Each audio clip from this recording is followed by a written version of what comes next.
The Sanctum Sanctorum had stood at 177A Bleecker Street for centuries, a mystical fortress protecting Earth from interdimensional threats that would drive normal humans insane simply by existing.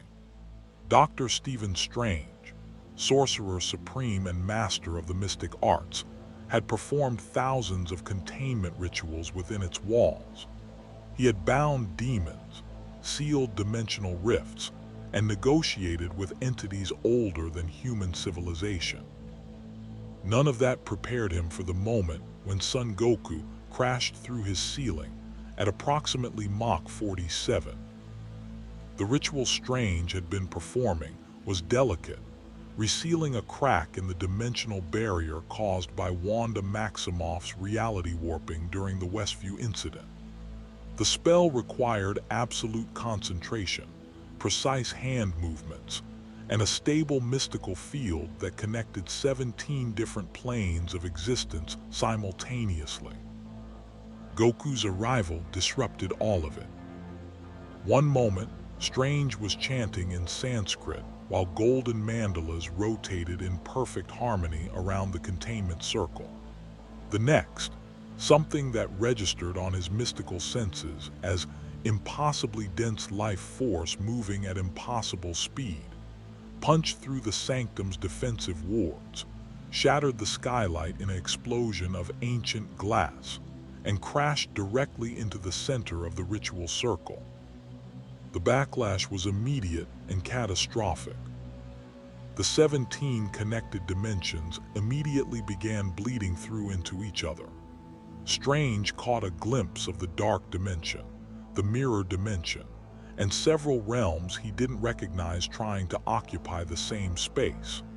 The Sanctum's structure groaned as reality itself protested the violation of fundamental physical laws.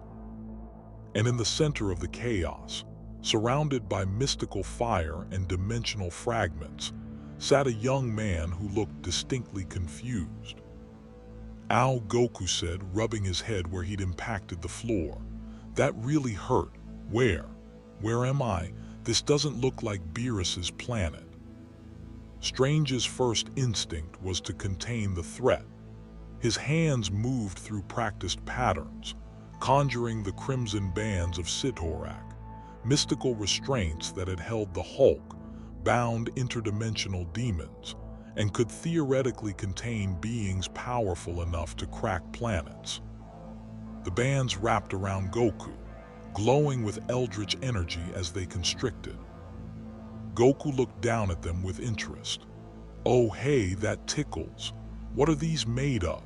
He flexed experimentally, and the crimson bands, artifacts of power that had endured for millennia, simply shattered. Strange felt genuine alarm for the first time in years. "Wung, code Crimson, interdimensional breach with hostile entity." "I'm not hostile," Goku protested, standing up and brushing dimensional debris off his gi. "I was just training with Wise, and then something weird happened with Time. And there was this punch that came from nowhere, and wait, where's Wise? Where's Vegeta?" He looked around the Sanctum with growing concern. "This isn't Universe 7, is it?" "Universe 7, Strange repeated, rapidly recalculating his assessment. The being spoke English, or his mystical translation was working, and seemed more confused than aggressive. But the power radiating from him was unlike anything Strange had encountered. Not warp-based like demons, not cosmic energy like the Eternals, something completely alien to this reality's magical framework. Wung burst into the chamber, the wand of Wadum already glowing with defensive magic. He took one look at the scene, shattered ritual circle, dimensional bleeding, and Goku standing in the center looking lost, and his expression shifted from battle-ready to deeply concerned. "Master Strange, the dimensional barriers are collapsing. Whatever came through has destabilized the entire mystical infrastructure of the Sanctum. We need to evacuate before." A portal tore open in the wall, and something emerged. something that had been sealed in the dark dimension for good reason, a mindless one, a creature of pure destructive magic that existed only to unmake reality. The dimensional bleeding had weakened its prison enough for it to cross over. The mindless one was 12 feet of raw magical destruction wrapped in a vaguely humanoid shape. Its face was a single massive eye that radiated entropy. It roared, a sound that made the air itself crack, and charged directly at Strange. Goku moved. Strange's enhanced perception, trained through years of navigating time manipulation and dimensional physics, could barely track what happened. One moment the mindless one was charging. The next, Goku had crossed the distance between them, approximately 40 feet, in what appeared to be a single step, caught the creature's fist with one hand and stopped its charge completely. "Hey, that's not nice," Goku said cheerfully to the roaring monstrosity. "You shouldn't attack people, that's rude." The mindless one, which had tangled with Thor and required combined Avengers' efforts to contain during its last manifestation, stared at the hand that had stopped it cold. Then it pulled back its other fist and launched a punch that carried enough magical force to level city blocks. Goku caught that one too. "Okay, you're really not listening," Goku said with a sigh. Then his eyes narrowed slightly and his grip tightened. "Guess I need to be more direct. Sorry about this." He punched the mindless one once, a simple, straightforward strike to its center mass. The creature exploded into particles of dissipating magical energy. Just ceased to exist. A being that had required extensive ritual work to even temporarily bind had been destroyed with a single punch. Strange and Wong stood in stunned silence. Goku said, turning back to them with an apologetic expression. "Was that important? It seemed like it was trying to hurt you, so I figured I should help. Did I mess up?" Before Strange could formulate a response that captured the sheer impossibility of what he'd just witnessed, another alarm began blaring throughout the Sanctum. This one was worse. The dimensional bleeding was accelerating. More entities were trying to force their way through the weakened barriers. "We need to seal the breach," Wong said urgently. "Now, before something worse than mindless ones gets through." "I can help," Goku offered immediately. "I'm actually pretty good at energy stuff. What do you need me to do?" Strange made a split-second decision. The being, whatever it was, had just demonstrated both incredible power and an apparent desire to help. They needed all the assistance they could get. "Can you generate and maintain a sustained energy output?" Strange asked. "We need to power a sealing ritual, but it requires more raw energy than Wong, and I can provide alone." "Sure, how much energy do you need?" Strange began calculating based on the ritual requirements. "Approximately." "You know what, just show me and I'll match it," Goku interrupted. "That's easier than math." Strange conjured a sphere of mystical energy, a demonstration of the power level they'd need. It was significant, representing roughly the output of a standard nuclear reactor over several seconds, compressed into magical form. Goku studied it for a moment, then nodded. "Okay, got it." He held out his hand and conjured his own sphere of energy. Strange's mystical senses immediately screamed warnings. The energy Goku was generating wasn't magical. It operated on completely different principles. But the sheer magnitude of it dwarfed Strange's demonstration by orders of magnitude. It was like comparing a candle to the sun. Is that too much?" Goku asked, noticing their expressions. "I can dial it down, I was just at like 5%. 5%, Strange repeated faintly. "That's How much power do you have? I dunno, Goku admitted cheerfully. I've never really hit a maximum. Every time I think I've found my limit, I train more and get stronger. It's pretty fun. Wang and Strange exchanged glances that communicated an entire conversation. This being is either the greatest asset or the most terrifying threat Earth has ever encountered. Possibly both simultaneously. Right, Strange said, forcibly regaining his composure. Let's seal this breach before we have existential discussions about power scaling. Follow my lead and channel your energy into the ritual matrix when I indicate. What followed was the strangest collaborative spellwork Strange had ever attempted. His and Wang's mystical energies flowed through practiced patterns, weaving complex geometric forms that existed partially in multiple dimensions simultaneously. Goku's contribution was different. His Kai, he called it Kai, didn't follow magical rules. It simply forced reality to comply through sheer magnitude. It shouldn't have worked. Mysticism and this alien energy operated on fundamentally incompatible principles. It worked anyway. The dimensional breach sealed with a pulse of combined power that resonated through every magical nexus on Earth. Sorcerers in Kamar-Taj felt it. The Ancient One's spirit, wherever it resided now, probably felt it. And certainly, beings watching Earth from cosmic distances felt a new variable enter their calculations. The Sanctum structure stabilized. The bleeding dimensions separated cleanly, and silence fell over 177A Bleecker Street.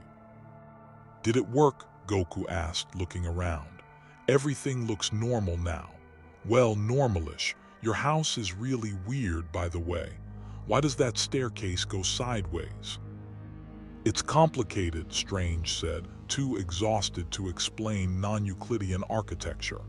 He slumped into a nearby chair, one of the few pieces of furniture that had survived the chaos. Who are you? What are you? And how did you end up crashing through my ceiling? Oh, right, introductions. Goku's face brightened. I'm Son Goku. I'm a Saiyan from Earth, well, a different Earth, I guess, and I'm a martial artist.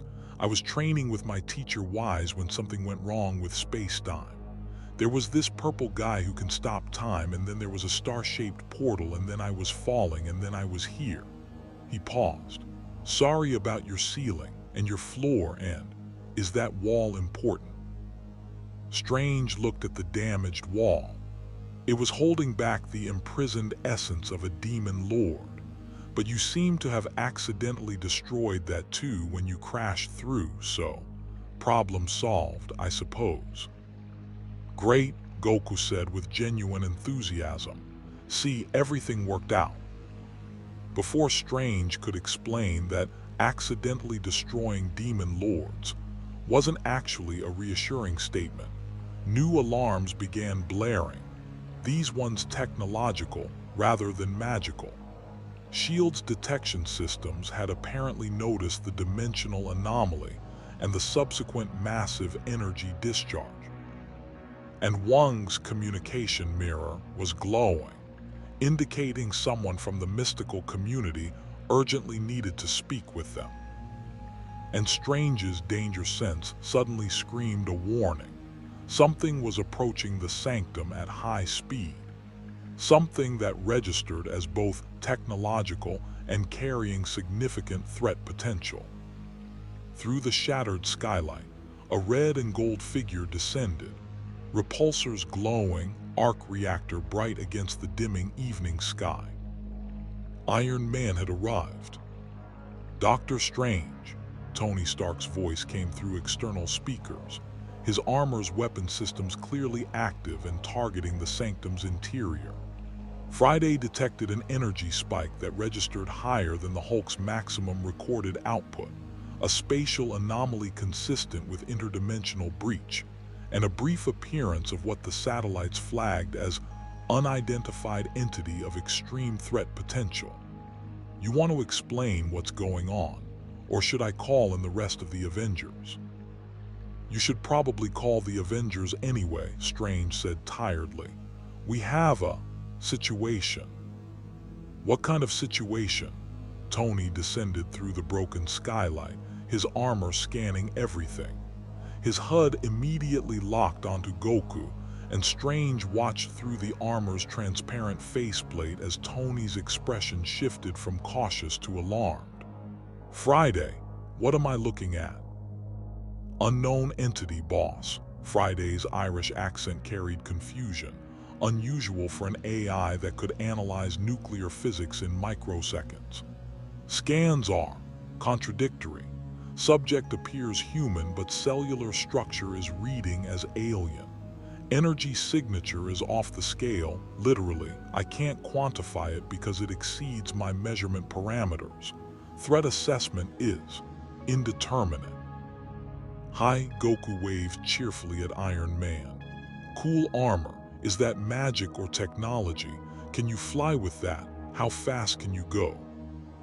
Tony's faceplate retracted, revealing an expression of deep suspicion mixed with scientific curiosity. Who are you? And why does my armor keep insisting you could bench press Manhattan? I'm Goku, and I dunno, I've never tried lifting a city. Sounds heavy though. He's telling the truth, Strange interjected. About all of it, including the part where he might actually be able to lift Manhattan, although I sincerely hope we never need to test that hypothesis.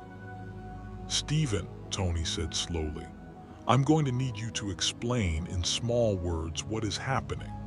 Because right now, Friday is suggesting I call in Thor, Banner, and Carol Danvers for backup, and that's the something is about to end the world protocol.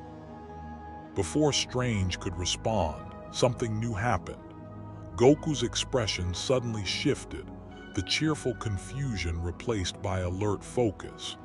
He turned toward the window, his eyes tracking something none of them could see. What is it? Wang asked, recognizing the body language of a warrior sensing danger. There's someone swinging toward us, Goku said, really fast, and his expression brightened. They feel young, and their energy is friendly. They're not a threat. Friday. Scan for Tony began. Already on it, boss. Web slinger approaching at high speed. ETA 15 seconds. Spider-Man swung through the broken skylight with characteristic acrobatics, landing in a crouch that quickly transitioned to standing upright when he saw the assembled group. Even through the mask, his body language screamed nervousness. Hi everyone. Sorry to drop in literally, but Mr. Stark's AI contacted me saying there was a code yellow situation with possible hostile entity, and I was already in the area stopping some guys from robbing a bodega. They were using Chitauri tech, which, why is there still Chitauri tech just lying around? That seems like a problem we should address. Anyway, I came as fast as I could and... Peter stopped mid-ramble, his spider sense apparently registering Goku for the first time. His entire body tensed. Okay, wow, that's... Peter's spider sense was clearly screaming at him, but Goku's friendly demeanor was creating cognitive dissonance. You're either really dangerous or really powerful or both, and my spider sense can't decide if it should be telling me to run or just like, sit down and accept whatever's about to happen. Your spider sense? Goku asked with immediate interest. Is that like Kai sensing? Can you feel energy too? That's so cool. I've never met anyone here who could sense energy before. What? No, it's more like danger detection, sort of. It's complicated. Peter looked at Tony. Mr. Stark, what's going on? Who's the new guy? And why is he looking at me like I just told him Christmas came early? Kid, I'm still figuring that out myself, Tony admitted. But before we do anything else, he turned to Goku, I need you to understand something. You're clearly powerful, possibly more powerful than anyone I've met, and I've met Thor. But power in this world attracts attention and not all of it friendly. So I need you to tell me right now, are you a threat to Earth? Goku considered the question with unexpected seriousness. I don't want to hurt anyone. I just want to find my way home and maybe have some good fights along the way. Does that make me a threat? That's actually the most honest answer I've ever gotten to that question, Tony said, sounding surprised. Friday, what's your assessment?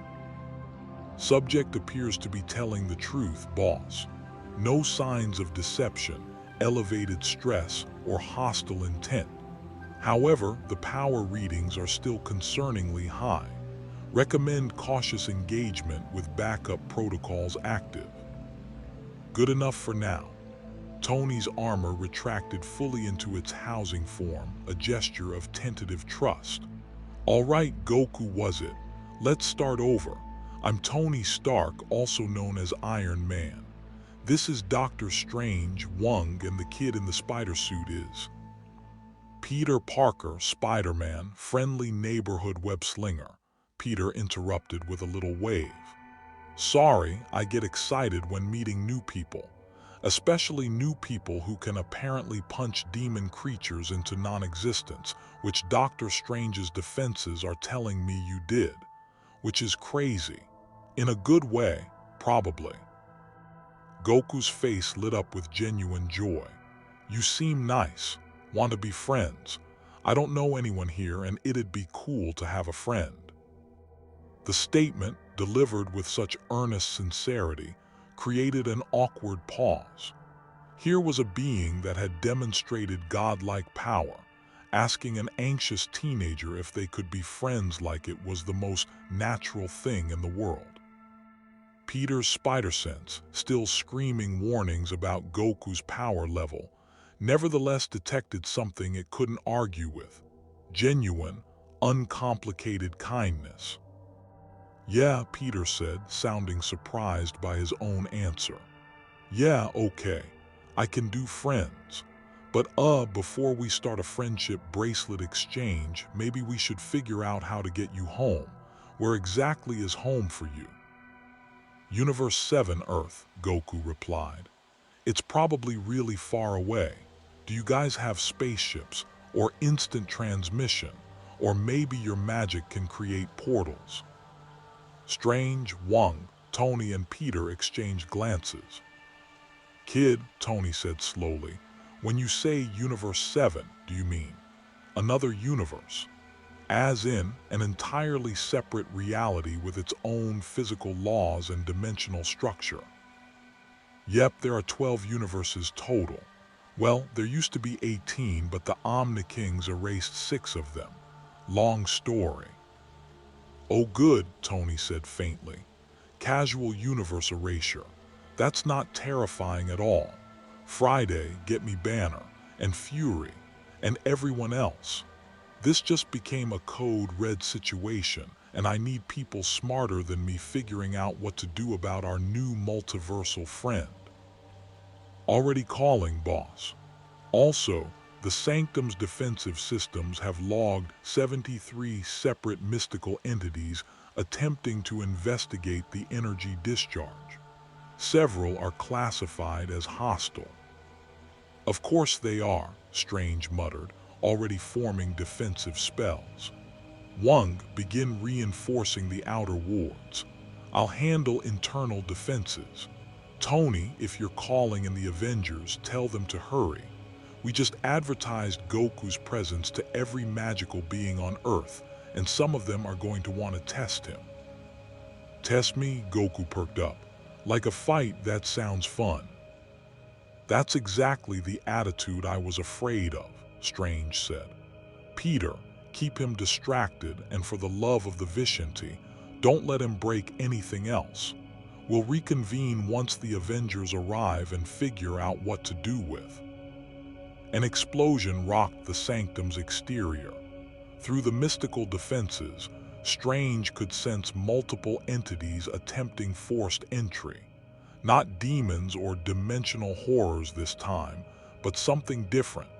Something technological mixed with magical signatures he recognized. Latvian tech, which meant Dr. Doom, Wong confirmed, checking his mystical sensors. He sent Doombots augmented with mystical weaponry. He clearly detected the energy discharge and wants to investigate. Great, Tony said, his armor snapping back into full combat configuration. A Tuesday evening dealing with Doom. My favorite. Kid, you up for some light supervillain containment? Always, Mr. Stark. Peter's web shooters snapped into position. Goku watched their preparations with interest. This Doom guy sounds strong. Can I fight him too? Absolutely not, Strange, Tony, and Wong said simultaneously. You've done enough fighting for today, Strange continued.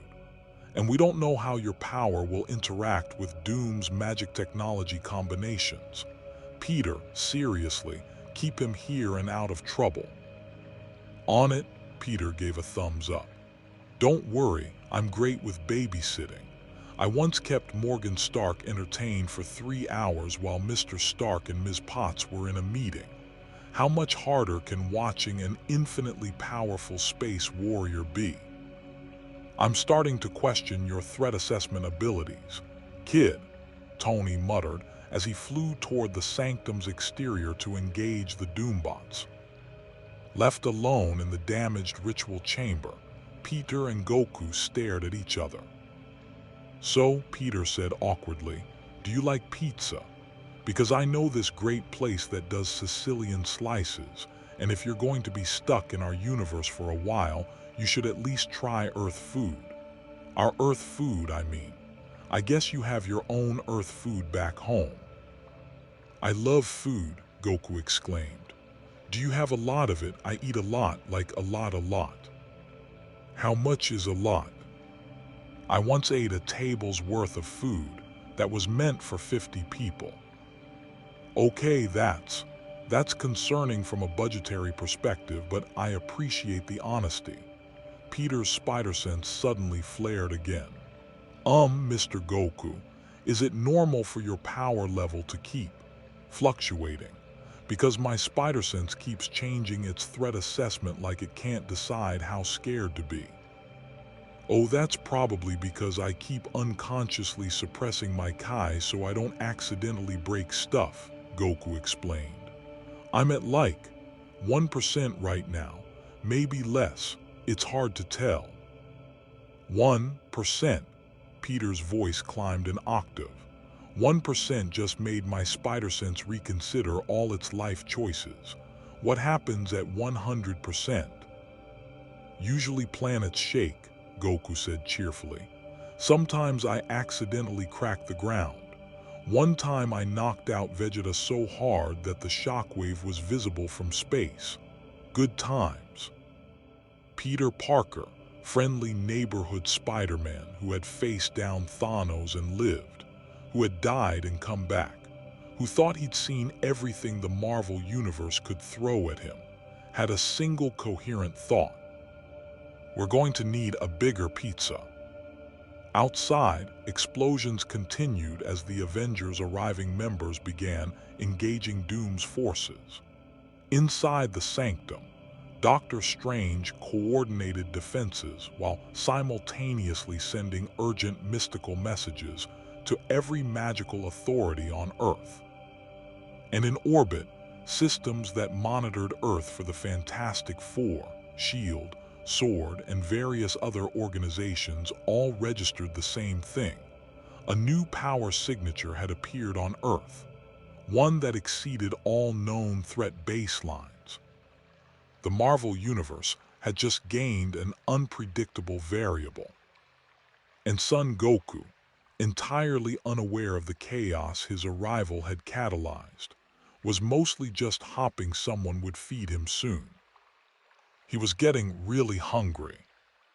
The pizza parlor, Ray's Original on 11th Street, had seen many things in its 47 years of operation.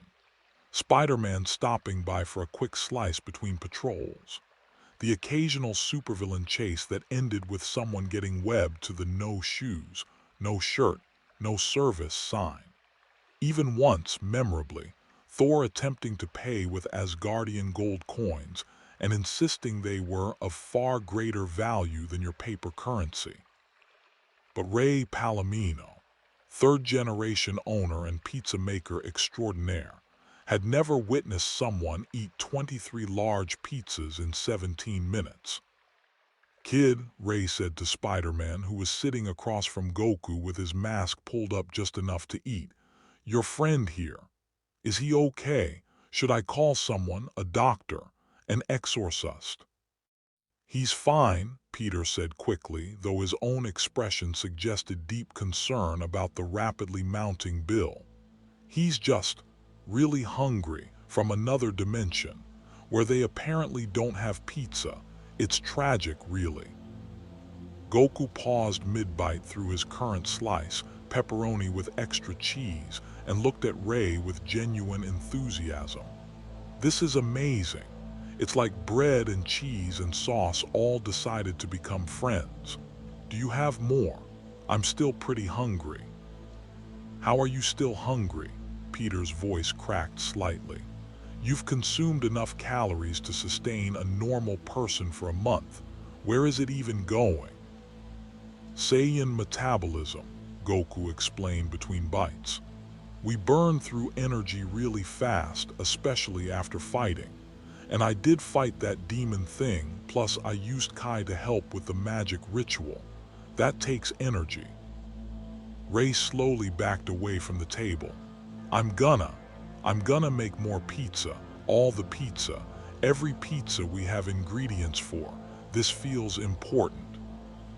As Ray retreated to the kitchen, muttering in Italian about superheroes and their impossible appetites, Peter pulled out his phone. The Stark Deck device was buzzing with notifications. The group chat Tony had set up was exploding. "Avengers assemble, the real one, not the fake one that Cap made. Tony Stark, *** kid, status report. Is our interdimensional guest secure? Peter Parker, ** defined secure. He's currently eating Ray's out of business, but he's not breaking anything. Bruce Banner, ** Peter, I need you to answer very carefully. Does he seem aggressive, unstable, prone to sudden rage? Peter Parker, * the opposite. He's like, aggressively friendly. He asked me about school, wanted to know if I have a girlfriend, I don't, awkward, and complimented my web shooters. He's basically a golden retriever with godlike power. Natasha Romanoff, ** that's either the best or worst possible combination. No middle ground. Thor, * Peter. Tell this warrior I demand honorable combat. The reading Stark showed me suggest he may be the strongest being I have faced since Thanos. Peter Parker, * yeah, I'm not telling him that. You'll get to fight later. Maybe, preferably never. Tony Stark, * Rogers is en route with Bucky and Sam. T'Challa's flying in from Wakanda. Even Carol cut short her space patrol to come back. Everyone wants to meet our new friend, or assess the threat, probably both. Nick Fury, ** Parker, I need intel. Powers, weaknesses, behavioral patterns, anything that could be tactically relevant." Peter looked up from his phone to where Goku was happily devouring another pizza, making contented sounds that reminded Peter of the time Tony had let him try authentic shawarma from that place in Queens. Peter Parker, * powers, way too many to list. Weaknesses, seems to be extremely trusting and naive about politics danger. Behavioral patterns, wants to fight strong people and eat everything. Also, he's really, really nice in a way that makes me think he might be too good for our universe. Nick Fury, asterisk too good for our universe, isn't a tactical assessment, Parker. Peter Parker, asterisk it's the only one I've got, sir. Goku finished his 27th pizza and finally leaned back, patting his stomach with satisfaction. Okay, that was a good start. I'm probably like 30% full now. That was a start. Peter's voice went up another octave. Goku, I'm a broke college student. Well, technically I dropped out, but the point stands. I can't afford to feed you if you're going to eat like this. Oh, Goku's expression fell with genuine concern. I'm sorry, I didn't think about money. Back home, Bulma usually handles that stuff, or Kai Kai gets mad at me for spending too much. Do you need me to work? I'm pretty good at farming and construction and fighting, obviously, but I don't think people usually pay for that here. Actually, Peter said slowly, an idea forming. Fighting is exactly what people pay for here. Well, not street fighting. That's illegal.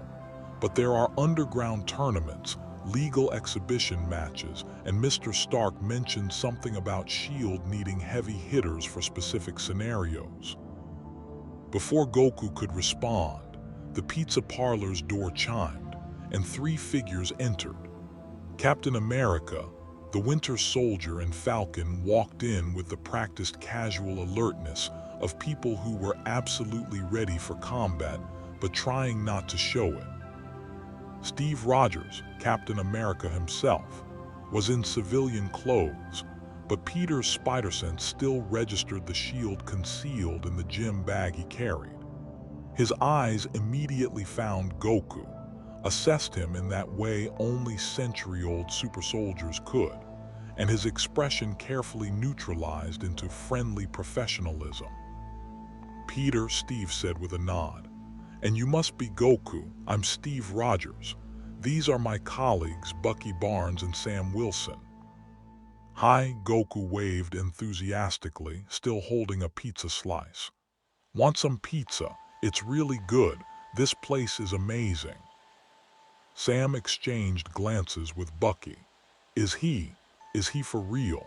This is the guy who set off every alarm S.H.I.E.L.D. has. Completely genuine, Peter confirmed. It's kind of his whole thing. Dangerously powerful, impossibly nice. Steve pulled up a chair, and the others followed suit. Ray emerged from the kitchen with more pizzas, took one look at the assembled heroes, and just set down the boxes without comment. New York pizza makers learn not to ask too many questions. Goku, Steve began in his Captain America voice, the one that made people instinctively trust him. I need to ask you some important questions. Can you tell me why you're here? Sure. Goku launched into an explanation that involved Angel Wise, Hit's time manipulation techniques, America Chavez's star portals, though he didn't know her name, and the resulting accident that sent him through dimensional barriers. His explanation was enthusiastic, detailed about fighting techniques, and completely lacking in any guile or hidden agenda. Steve listened with the practiced patience of someone who'd been interrogated by, and had interrogated everyone from Hydra operatives to alien warlords. When Goku finished, Steve leaned back and made a decision. I believe you, he said simply. Bucky's eyebrows rose. Steve, we just met this guy. He could be. He's telling the truth, Buck. I've been reading people for over a century, and this man doesn't have a deceptive bone in his body. Steve turned back to Goku. Which brings me to my next question. What are you going to do while you're here? Because Peter's right, power like yours attracts attention, not all of it friendly. I mostly just want to get home, Goku admitted.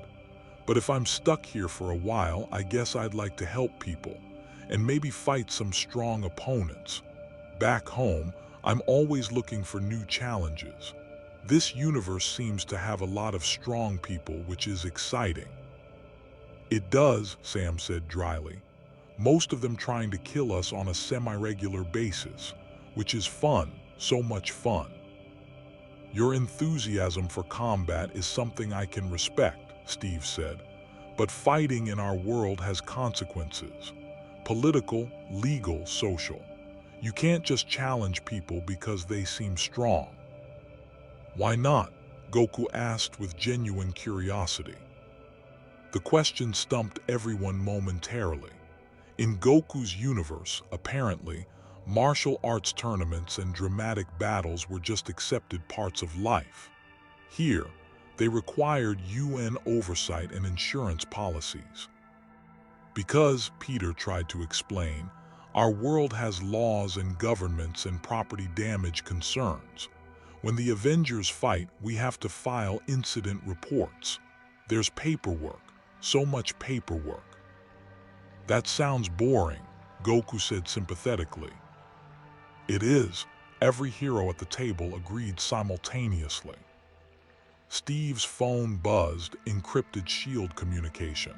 He read it, his expression tightening. We need to move. Fury wants Goku at the Triskelion for proper assessment.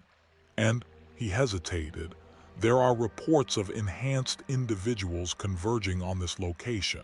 Someone leaked our position.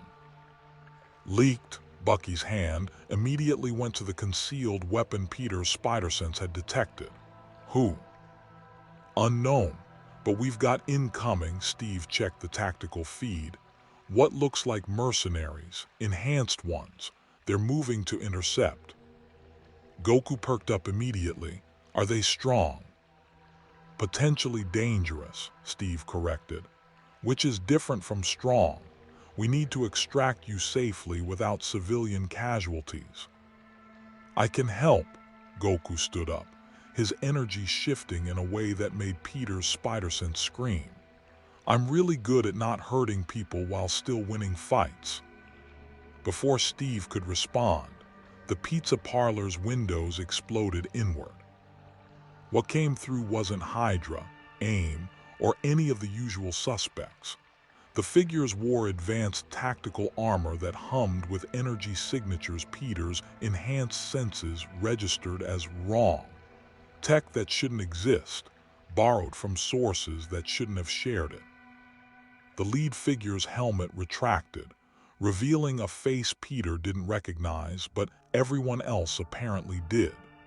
Steve's expression went from professionally alert to coldly furious. Zemo, Steve said quietly. Helmut Zemo smiled. Captain, it's been too long. I see you found our new arrival. How convenient, saved me the trouble of tracking him down. The raft wasn't enough for you. Sam's voice carried dangerous edge. You want another extended stay.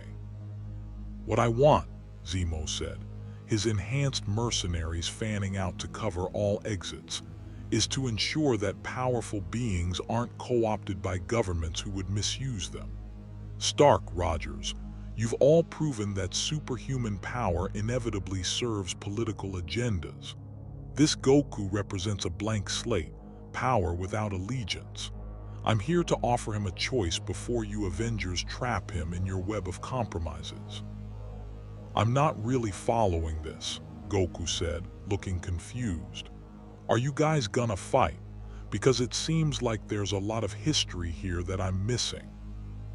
Brief version, Peter whispered to him. Zemo's a terrorist who hates superheroes because of reasons involving his family and Ultron, and it's complicated. He's bad news. Oh, Goku's expression became more serious. So he hurts innocent people. That's an understatement, Bucky growled. Goku's Kai flared, just slightly, just enough that everyone in the room felt a pressure like standing in front of an oncoming train. I don't like people who hurt innocent people. Zemo's smile didn't waver, but several of his enhanced mercenaries stepped back involuntarily. Then we're in agreement, Goku. The Avengers have caused tremendous collateral damage. Sokovia, Lagos, New York. How many innocent people died because superheroes couldn't control their power? That's not fair, Peter protested. We saved billions. After nearly destroying everything, Zemo interrupted. Tell me, Goku, in your world, do your heroes operate without oversight?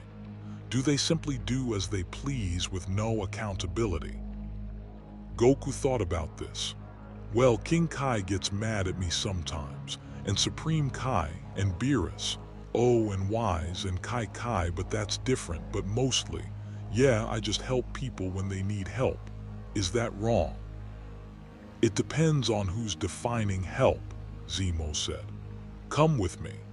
I can offer you freedom to use your power without restriction, without being weaponized by governments or billionaires playing at heroism. He's offering you exactly what he claims to be fighting against, Steve said quietly to Goku. Don't listen to him. This man doesn't care about freedom. He cares about revenge. Everyone's talking about politics and revenge and governments, Goku said, frustration creeping into his voice. Back home, things were simpler. Bad guys attacked, good guys stopped them. Why is it so complicated here? Because we broke it, Steve admitted, surprising everyone. We broke the world and now we're trying to figure out how to fix it while still protecting people. It's messy and imperfect and sometimes we get it wrong. But we're trying, Goku. That has to count for something. Trying isn't enough when innocents die, Zemo countered. And revenge won't bring them back, Bucky shot back. The tension was escalating toward inevitable violence. Peter could feel it in his spider sense, could see it in how everyone's postures had shifted to combat ready. Ray had wisely retreated to the kitchen and was probably calling the police, not that they could help against this level of threat. Goku looked between the two groups, Avengers on one side, Zemo's mercenaries on the other, and his expression showed genuine distress. Can we not fight? I just got here. I don't understand your politics. I don't want to accidentally hurt anyone by choosing the wrong side. Then choose neither, Zemo suggested. Come with me. I'll explain everything, give you time to understand before you commit to anything. That sounds reasonable, Goku admitted. It's a trap, Steve said flatly. Goku, I know we just met. I know you have no reason to trust us over him, but I'm asking you to give us the benefit of the doubt. Come with us to S.H.I.E.L.D., talk to Fury, meet the rest of the Avengers, then make your decision with full information. S.H.I.E.L.D. is a government organization that would love to dissect you to understand your power, Zemo said. The Avengers serve political masters whether they admit it or not. I offer independence. Goku's frustration visibly grew. I just want to eat pizza and maybe train a little and find a way home. Why does everything have to be so complicated? His Kai flared again, more this time enough that the building's structure groaned. Cracks appeared in the walls. The lights flickered. Peter's spider sense went from warning to screaming. Goku, Peter said urgently, you need to calm down. You're doing the thing where your power accidentally breaks stuff. Remember what you said about planetary shaking. Goku's eyes widened and he immediately suppressed his Kai. The pressure released so suddenly that everyone gasped as if they'd been holding their breath underwater. Sorry, I'm sorry. I didn't mean to. That was when things got worse. The ceiling exploded, not from Goku this time, but from something dropping through at terminal velocity. A figure in crimson and gold armor crashed into the center of the room, repulsors already glowing hot. Everybody freeze, Tony Stark's voice boomed through external speakers. S.H.I.E.L.D. wants the friendly space warrior. Zemo wants him for whatever villainous nonsense he's planning. And I want to finish my analysis before anyone makes decisions that will inevitably explode in all our faces. So here's what's going to happen. Nobody moves. Nobody breathes funny and we discuss this like reasonable adults.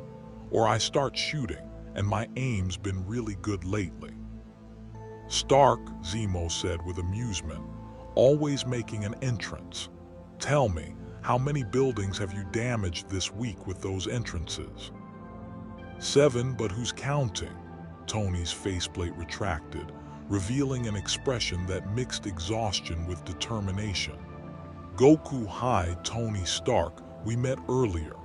Quick question, can you please not accidentally destroy Manhattan while we sort this out? Property values are already terrible. I'm trying not to, Goku protested. Everyone keeps making me angry or confused, and it's hard to control my power when I'm emotional. He's like the Hulk, but with better emotional regulation, Sam muttered. I heard that, Bruce Banner's voice came through Tony's comms. And for the record, I resent the comparison. I have excellent emotional regulation. When I'm not, you know, a giant green rage monster. Bruce, you're on speaker, Tony said. Maybe save the self-deprecating humor for later. The standoff continued. Avengers, Zemo's mercenaries, and one increasingly stressed interdimensional warrior, all trying to figure out what happened next. Peter's spider sense was giving him a migraine from tracking all the potential violence vectors.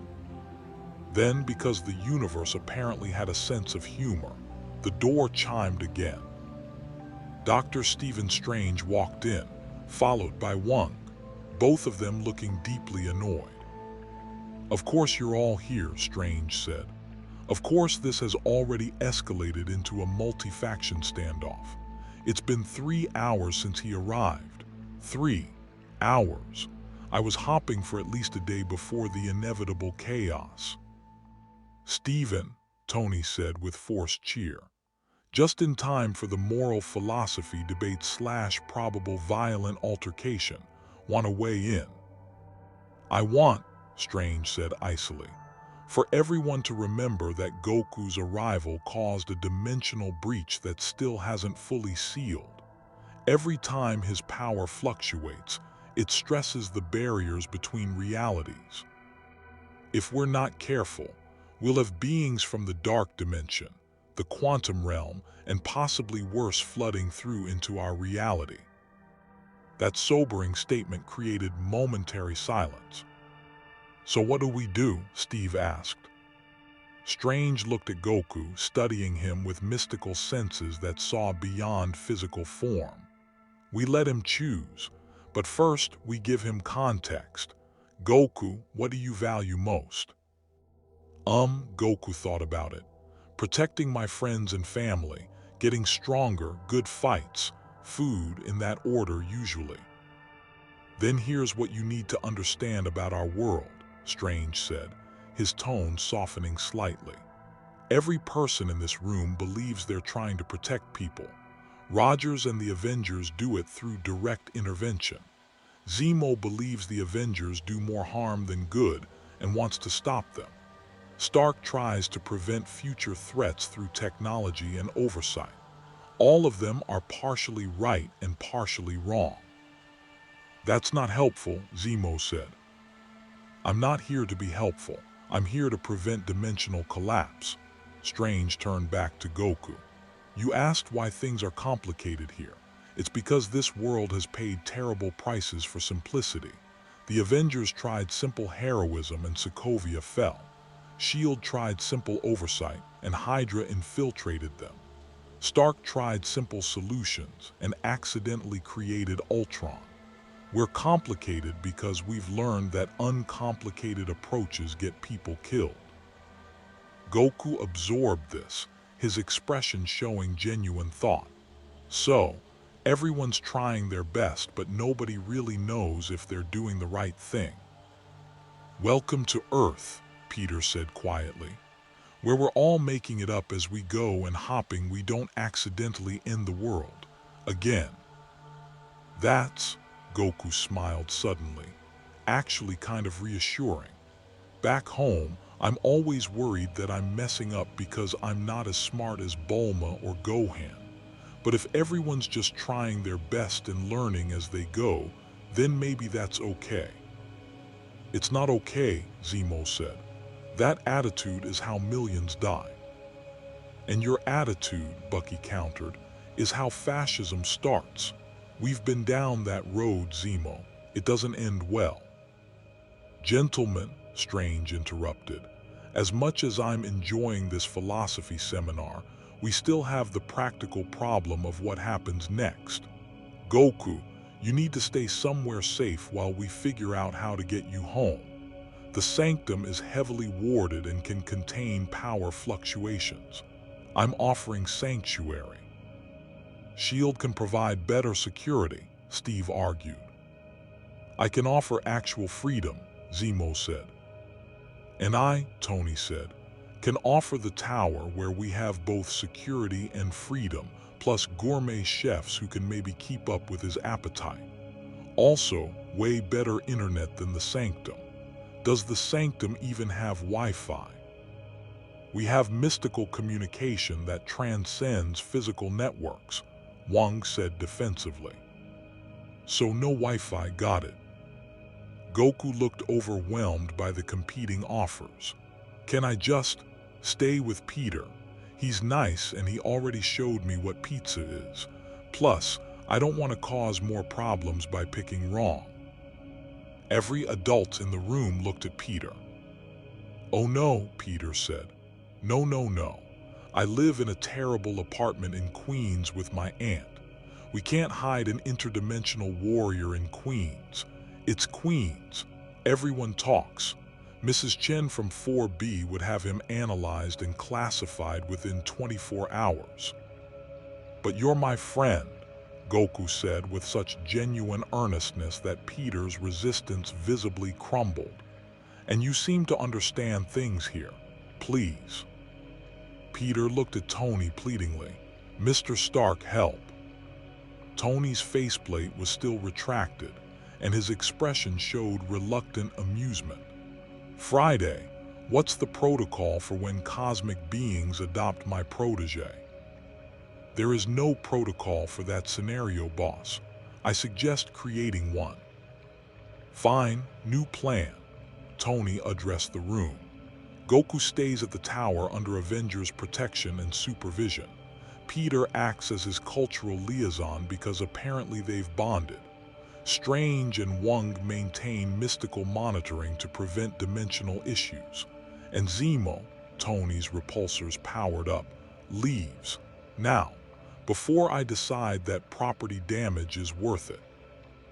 Zemo smiled that infuriating smile. This isn't over, Stark. He'll see what you really are eventually. They always do. He gestured to his mercenaries, and they withdrew with practiced efficiency. The moment they were gone, the tension released like a snapped wire. So, Goku said into the silence, does this mean I get to stay with Peter, or am I going to the tower place? I'm confused. Both, Tony decided. You'll stay at the tower, but Peter comes too. Consider it an extended internship with cosmic consequences. And Peter. Yes, Mr. Stark. You're in charge of making sure he doesn't accidentally break reality. Congratulations. Peter Parker, who just wanted to finish college and stop random street crime, stared at Goku, who waved cheerfully and had a moment of profound realization. His life was never going to be normal again. But looking at Goku's genuine smile, at how excited he was to try this strange new world, Peter found he didn't actually mind that much. Okay, Peter said, but if you break my universe, I'm telling Aunt May. And trust me, you don't want Aunt May disappointed in you. She's terrifying. Your aunt sounds like Kai Kai, Goku said sympathetically. I'm really good at disappointing wives who love me. This should be familiar territory. The Avengers exchanged glances that suggested they were all wondering what they'd just agreed to.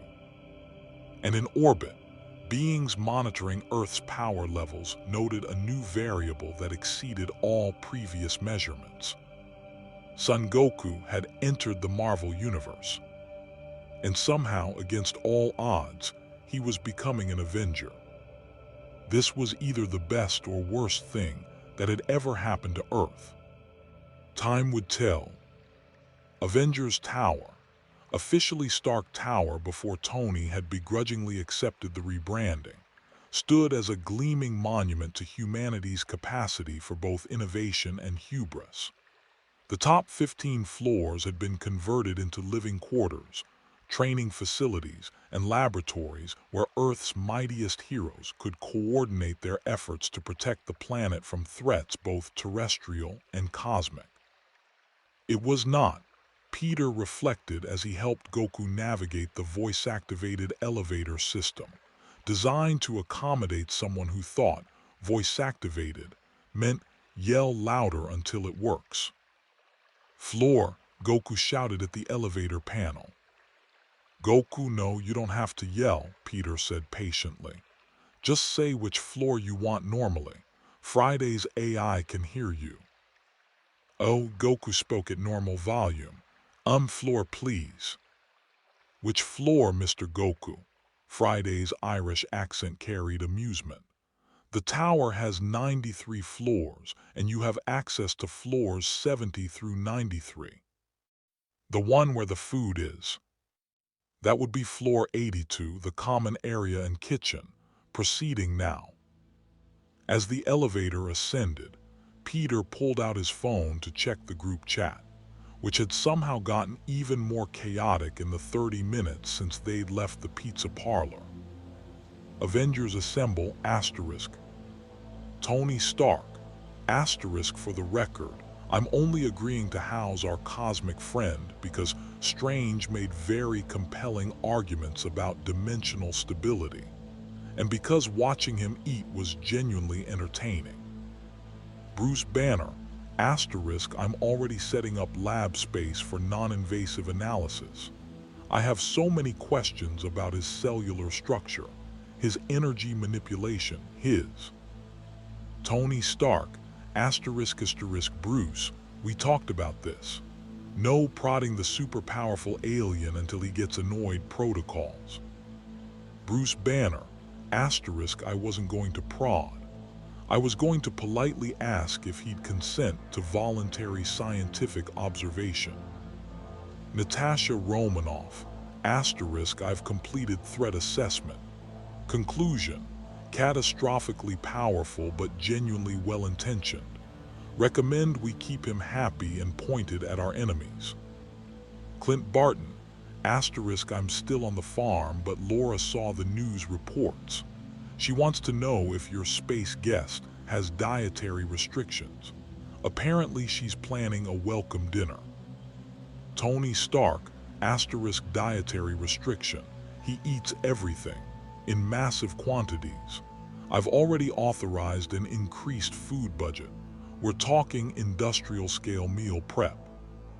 Thor, asterisk, I demand to know why I was not summoned for first contact with this warrior. Tony Stark, asterisk, because you were off-world doing Asgardian king things. Also, please stop typing in all caps. We've discussed this. Thor, asterisk, I have returned from New Asgard, and I will test this Goku's strength in glorious combat. Steve Rogers, asterisk, let's maybe give him a day to adjust before we start organizing superhero fight clubs. Sam Wilson, asterisk, too late. I already made a betting pool with the SHIELD agents. Current odds are 3-1 in Thor's favor, but I'm betting on Goku. Call it intuition. The elevator opened onto floor 82, revealing a massive open-concept living space that Tony had designed to accommodate both intimate gatherings and full-team assemblies. Floor-to-ceiling windows provided panoramic views of Manhattan. The kitchen was restaurant-grade, because feeding Avengers required serious infrastructure. And standing in that kitchen, wearing a world's okayest scientist, apron that Bruce had given him ironically, was Tony Stark, personally preparing food. Are you cooking? Peter asked, genuinely shocked. I contain multitudes, kid, Tony replied, not looking up from the stove where he was preparing what appeared to be enough pasta to feed a small army. Also, I sent the regular kitchen staff home. Figured Goku's appetite might traumatize them. Can't have good help quitting because an alien ate 3 weeks of groceries in one sitting. That's very thoughtful, Goku said, already gravitating toward the food with the inevitability of a planet orbiting a star. It smells really good. What is it? Carbonara, authentic Roman recipe. Pepper brought it back from our honeymoon. Tony finally looked up, his arc reactor glowing beneath the apron. Fair warning, this is comfort food. I make it when I'm stressed or thinking through complex problems. And you, Goku, are a very complex problem. I don't want to be a problem, Goku said, his cheerful demeanor dimming slightly. Not that kind of problem, the interesting kind. The how do we explain you to the UN Security Council kind. Tony plated food with surprising skill. Apparently years of late-night lab sessions had taught him practical cooking. Sit, eat. We'll talk while you demolish my grocery budget. They sat at the large dining table, Goku, Peter, and Tony, and for a few minutes there was only the sound of eating. Goku's appreciation was both genuine and alarming in its intensity. He went through the first serving in seconds, and Tony simply gestured for him to help himself to more. So, Tony said finally, watching Goku eat his 5th plate, let's talk about what happens next. You're powerful, phenomenally powerful, and power in our world has consequences. Political, legal, and social consequences that I'm guessing you've never had to think about. Back home, I just fight bad guys when they show up, Goku said between bites. King Kai or Supreme Kai or Wise tells me there's a threat, I go fight it. Sometimes I win, sometimes I need help, but it's pretty straightforward. Must be nice, Tony said with a hint of envy. Here, we have oversight committees, the Sokovia Accords, which may or may not still be in effect depending on who you ask, public opinion, property damage assessments. Every time we save the world, there's a congressional hearing about how we saved it. That sounds exhausting. It is, but it's also necessary. Tony leaned forward, his expression serious in a way Peter had learned meant important lesson incoming. Goku, you seem like a good person, genuine, trustworthy, but I've met aliens before. Thor's family literally tried to conquer Earth. The Chitauri invasion killed thousands. Thanos killed billions. So when someone with your level of power shows up, people get nervous. I would never hurt innocent people, Goku said firmly.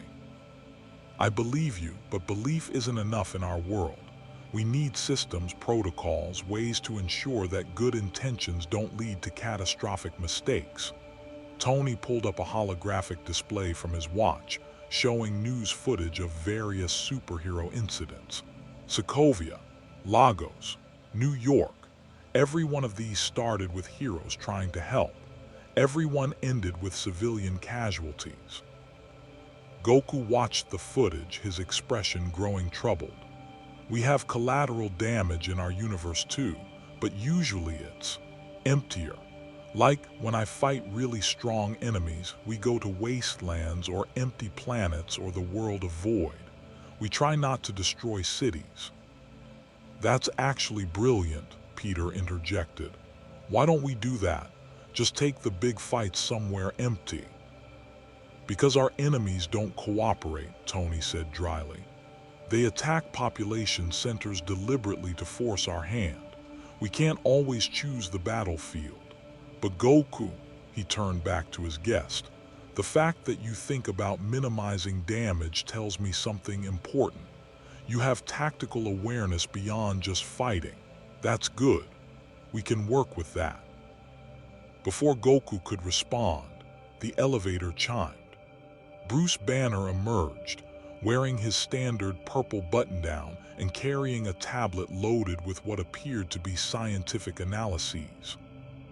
"Don't mind me," Bruce said, though his eyes immediately fixed on Goku with barely concealed scientific curiosity. "Just wanted to introduce myself properly. Bruce Banner. I'm the other guy who turns into a giant green rage monster, but you probably heard about that." "The Hulk," Goku's face lit up. "Tony mentioned you. You get stronger when you're angry. That's so cool. I have a friend named Broly who's like that. Well, he used to be a friend, then he tried to kill me, but now he's a friend again. It's complicated." "Sounds familiar," Bruce said with a slight smile. "Goku, I hope you don't mind, but I'd love to run some non-invasive scans. Nothing uncomfortable, just trying to understand your biology. Your power signature is unlike anything in our database." "Sure," Goku agreed immediately. "Will it help?" "It might help us understand how to get you home," Bruce said. "Also, purely from a scientific perspective, you're fascinating. Your cells seem to store and convert energy in ways that violate several laws of thermodynamics." "I don't know what that means, but okay." Peter watched as Bruce pulled out various scanning devices, running them over Goku while muttering into his tablet. The readings apparently surprised him, because his eyebrows kept climbing higher and higher. "This is impossible," Bruce muttered. "Your cellular density is off the charts. Your body temperature runs hotter than baseline human. And your energy signature, it's not electromagnetic, not radiation, not any form of energy I recognize. What did you call it?" "Kai," Goku explained. "It's life energy. Everyone has it, but martial artists learn to control and enhance it. It's how I fly, shoot energy blasts, and sense other people's power levels." "Life energy that can be consciously manipulated," Bruce repeated slowly. That's actually theoretically consistent with certain Eastern philosophical frameworks about chi and chakra, but I've never seen anyone weaponize it at this scale. Goku, at your peak power, how much energy can you generate?" "I don't know exactly. Enough to destroy planets, I guess. I've never actually tried to destroy a planet on purpose. That seems mean." The room fell silent.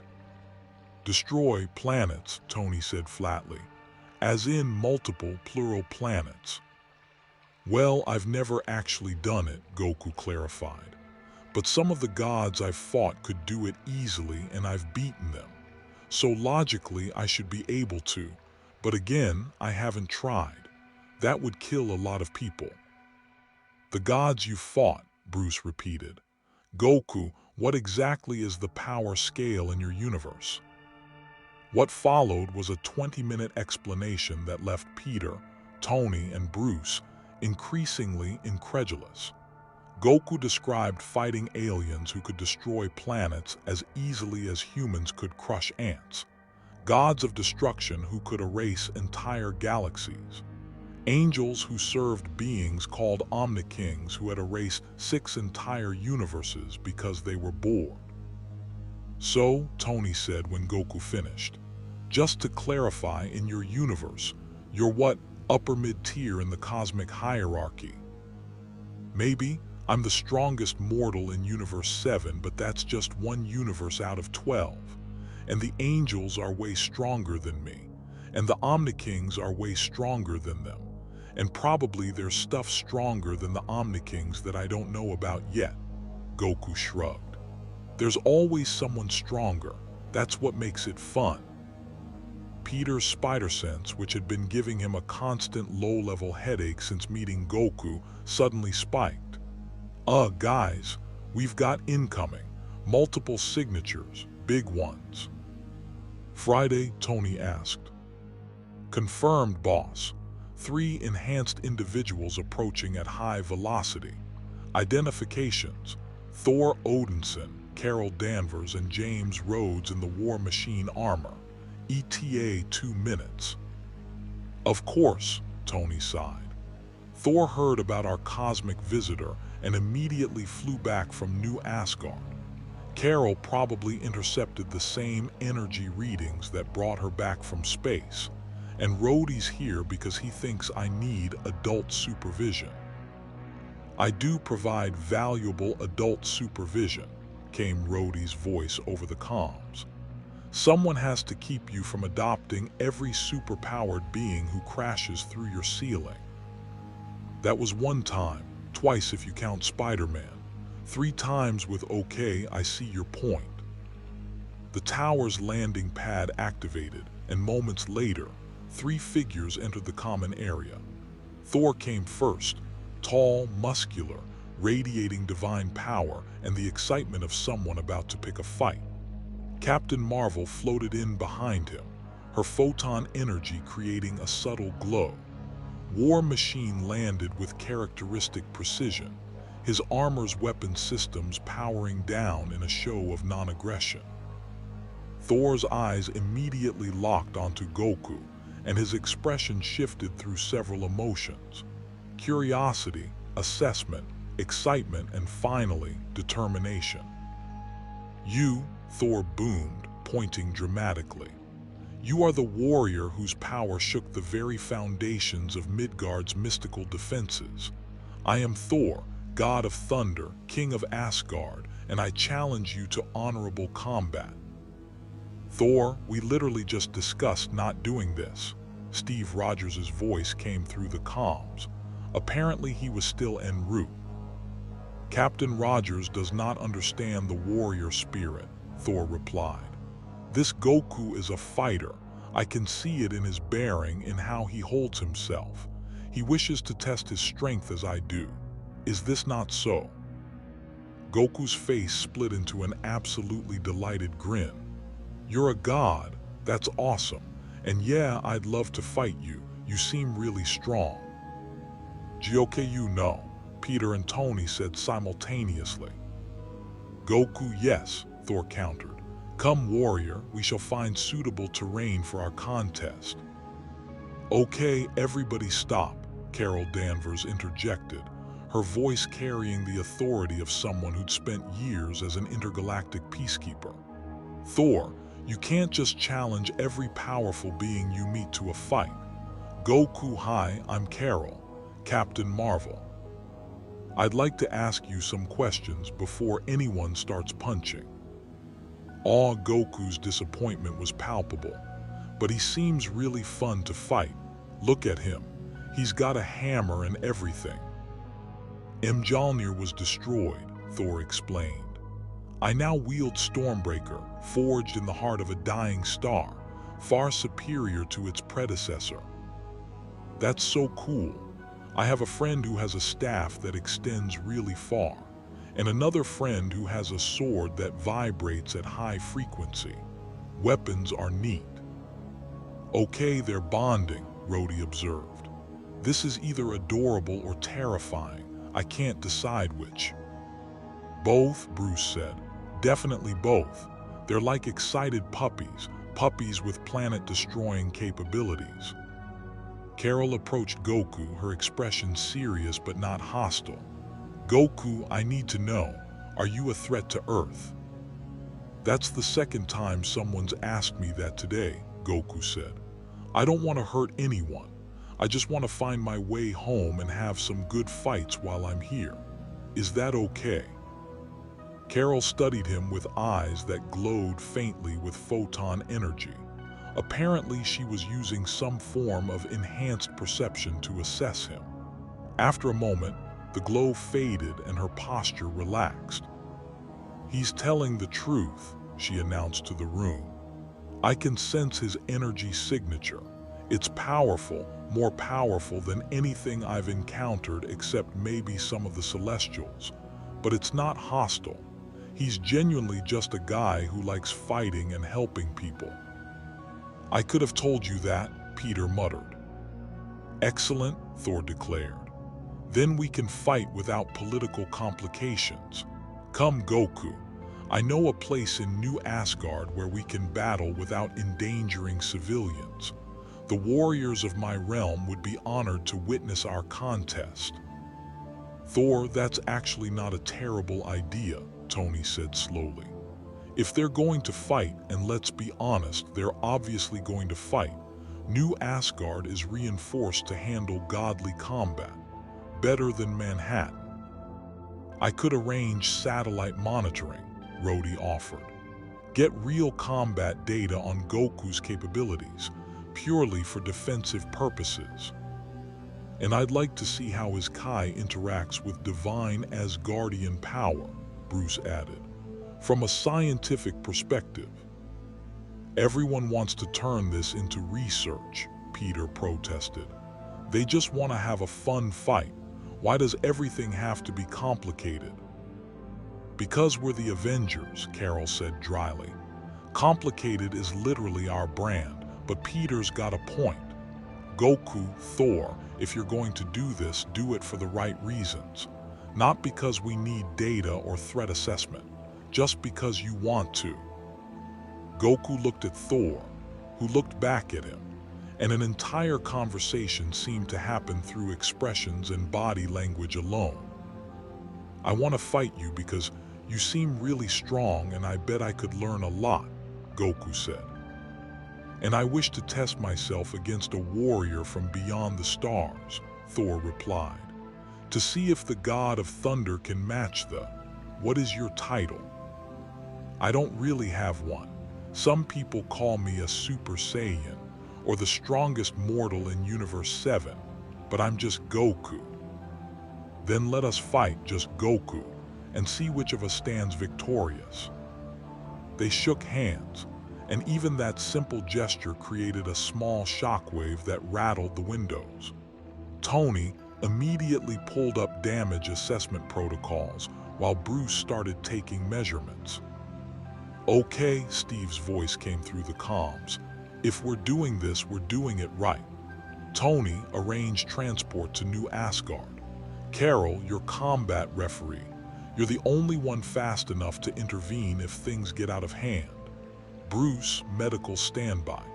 Peter, you're apparently Goku's handler now, so keep him from accidentally destroying Norway. Why is this my life? Peter asked the ceiling. Because you have a good heart and cosmic entities sense that, Tony replied. Welcome to the team, kid. Friday, prep the Quinjet. And someone call Valkyrie. Tell her we're bringing a god-level fighter to her realm and she should evacuate civilians to minimum safe distance. What's minimum safe distance for Planet Buster combat? Rhodey asked. I'll get back to you on that, Tony said. Friday, make it up, something that sounds official. As everyone mobilized for what was either going to be the greatest sparring match in history or the beginning of a new extinction-level event, Goku turned to Peter with a huge smile. This is great. I've made so many friends already, and I'm about to fight a god. Your universe is awesome. Peter looked at his new friend, this impossibly powerful, incurably optimistic warrior from another reality, and felt his stress transform into something else. Fondness, maybe, or the recognition that despite the chaos, despite the complications, despite everything that could go wrong, Goku was exactly what their cynical, complicated, overanalyzed world needed. Someone who could look at everything they'd built, all the rules and protocols and oversight, and just say, but can't we just have a good fight and be friends?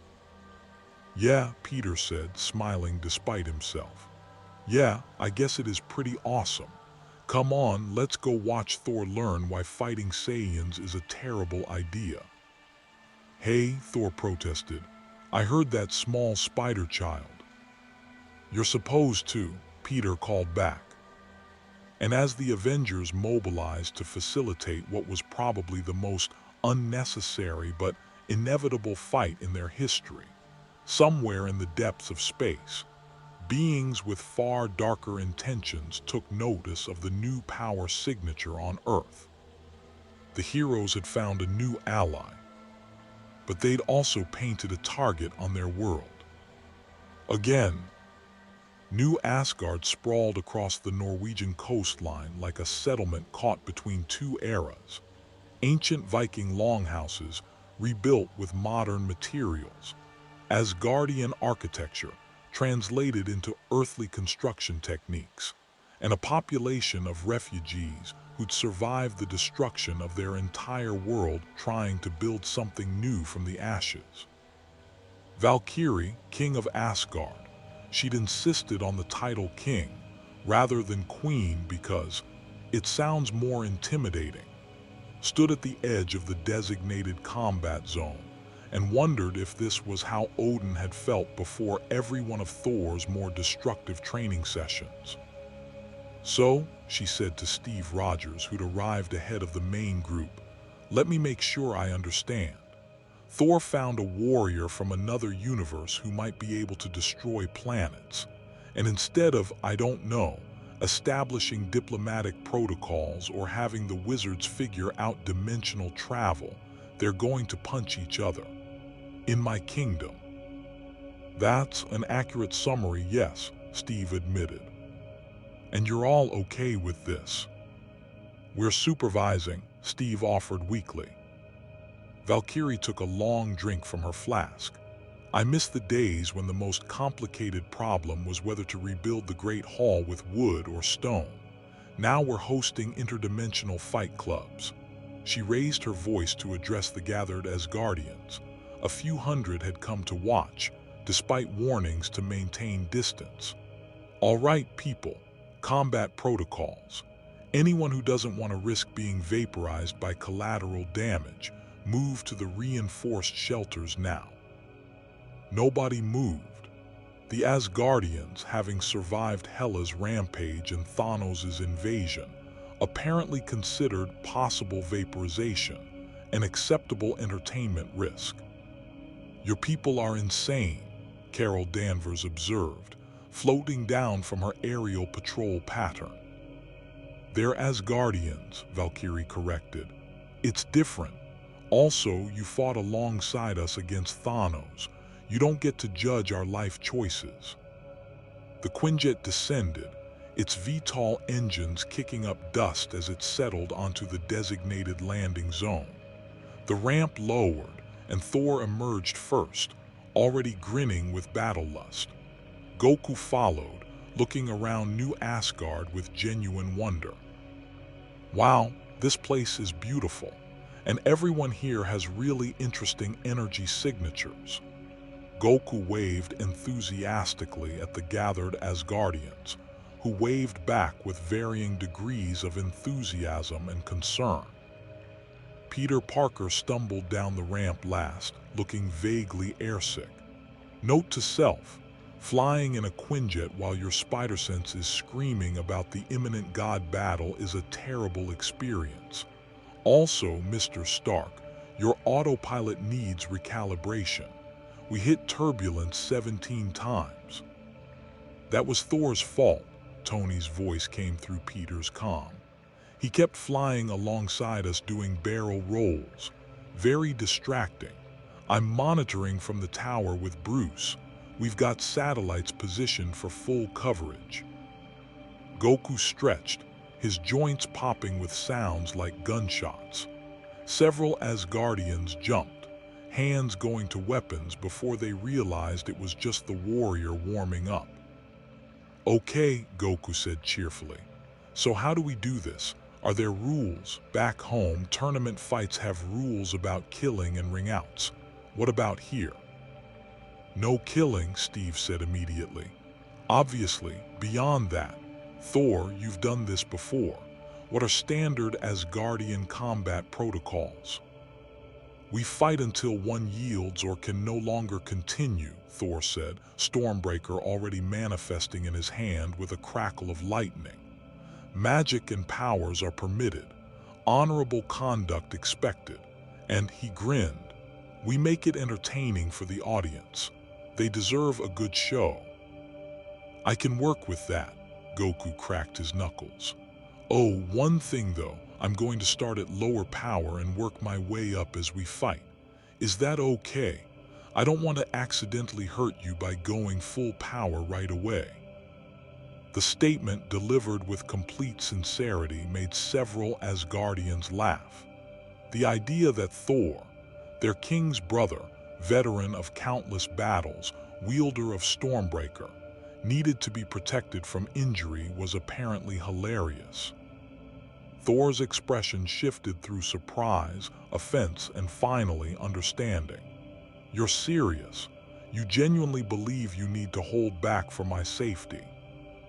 Well, yeah, I don't know how strong you are yet. Better to start slow and adjust right. I appreciate the consideration, Thor said, and he sounded genuine. But I assure you I am quite durable. The Bifrost has transported me through the cosmic void. I have survived the full power of a neutron star. I have fought gods and monsters and emerged victorious. You need not restrain yourself for my sake. If you're sure, Goku's expression grew more serious, and even suppressed, his Kai began to radiate perceptibly. The air pressure changed. Temperature rose slightly. Every Asgardian with combat experience unconsciously shifted their stance. Peter's spider sense went from concerned to screaming. Combatants, take your positions, Carol announced, floating above the designated combat zone, a rocky area about half a mile from New Asgard's center, chosen because it was already fairly devastated from previous construction efforts. Standard rules apply. Fight until yield or incapacitation. I'm your referee and I will intervene if this gets out of hand. Understood. Understood, both fighters replied. They moved to opposite sides of the zone, about 200 meters apart. Thor planted Stormbreaker in the ground and rolled his shoulders, lightning beginning to dance across his arms and through his hair. His eyes glowed with divine power as he called upon the full strength of the god of thunder.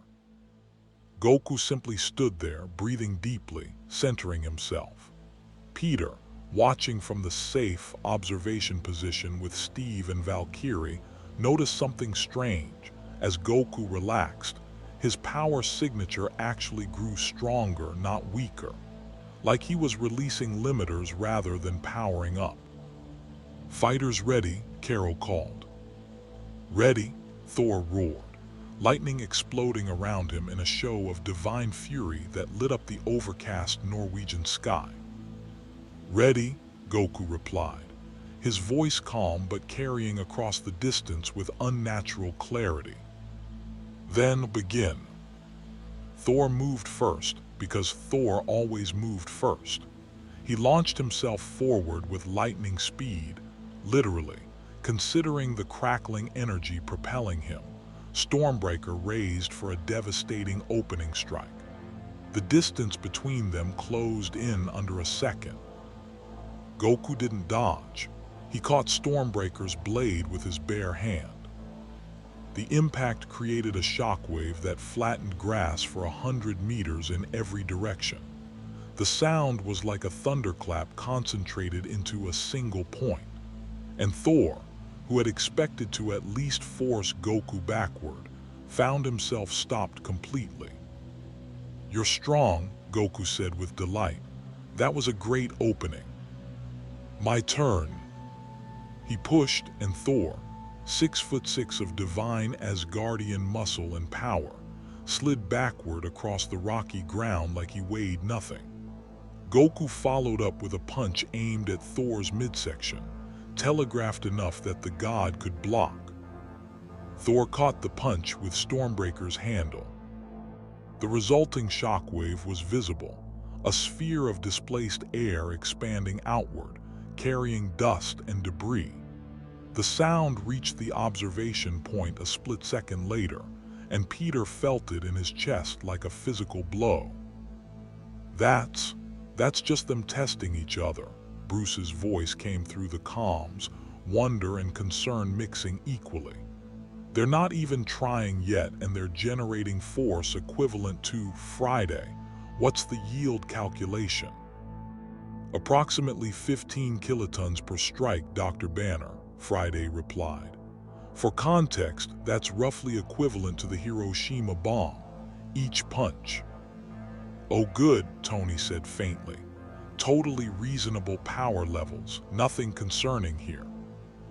In the combat zone, Thor and Goku had separated, circling each other with the wariness of predators who just realized their opponent was dangerous. You're holding back, Thor observed, lightning intensifying around him. I can sense it, that wasn't your full strength. Neither was yours, Goku countered. Your energy signature can go way higher, I can feel it. They grinned at each other, two warriors recognizing kindred spirits. Then let us cease restraint, Thor declared. He raised Stormbreaker to the sky and the clouds responded. Lightning, not the crackling energy he'd been using, but genuine atmospheric lightning, began striking the ground around him. His eyes glowed pure white. The Odin force, or whatever remained of it in Thor's bloodline, surged to the surface. Witness the full power of the god of thunder. The lightning converged on Stormbreaker, and when Thor brought it down, he released a blast of energy that would have leveled buildings.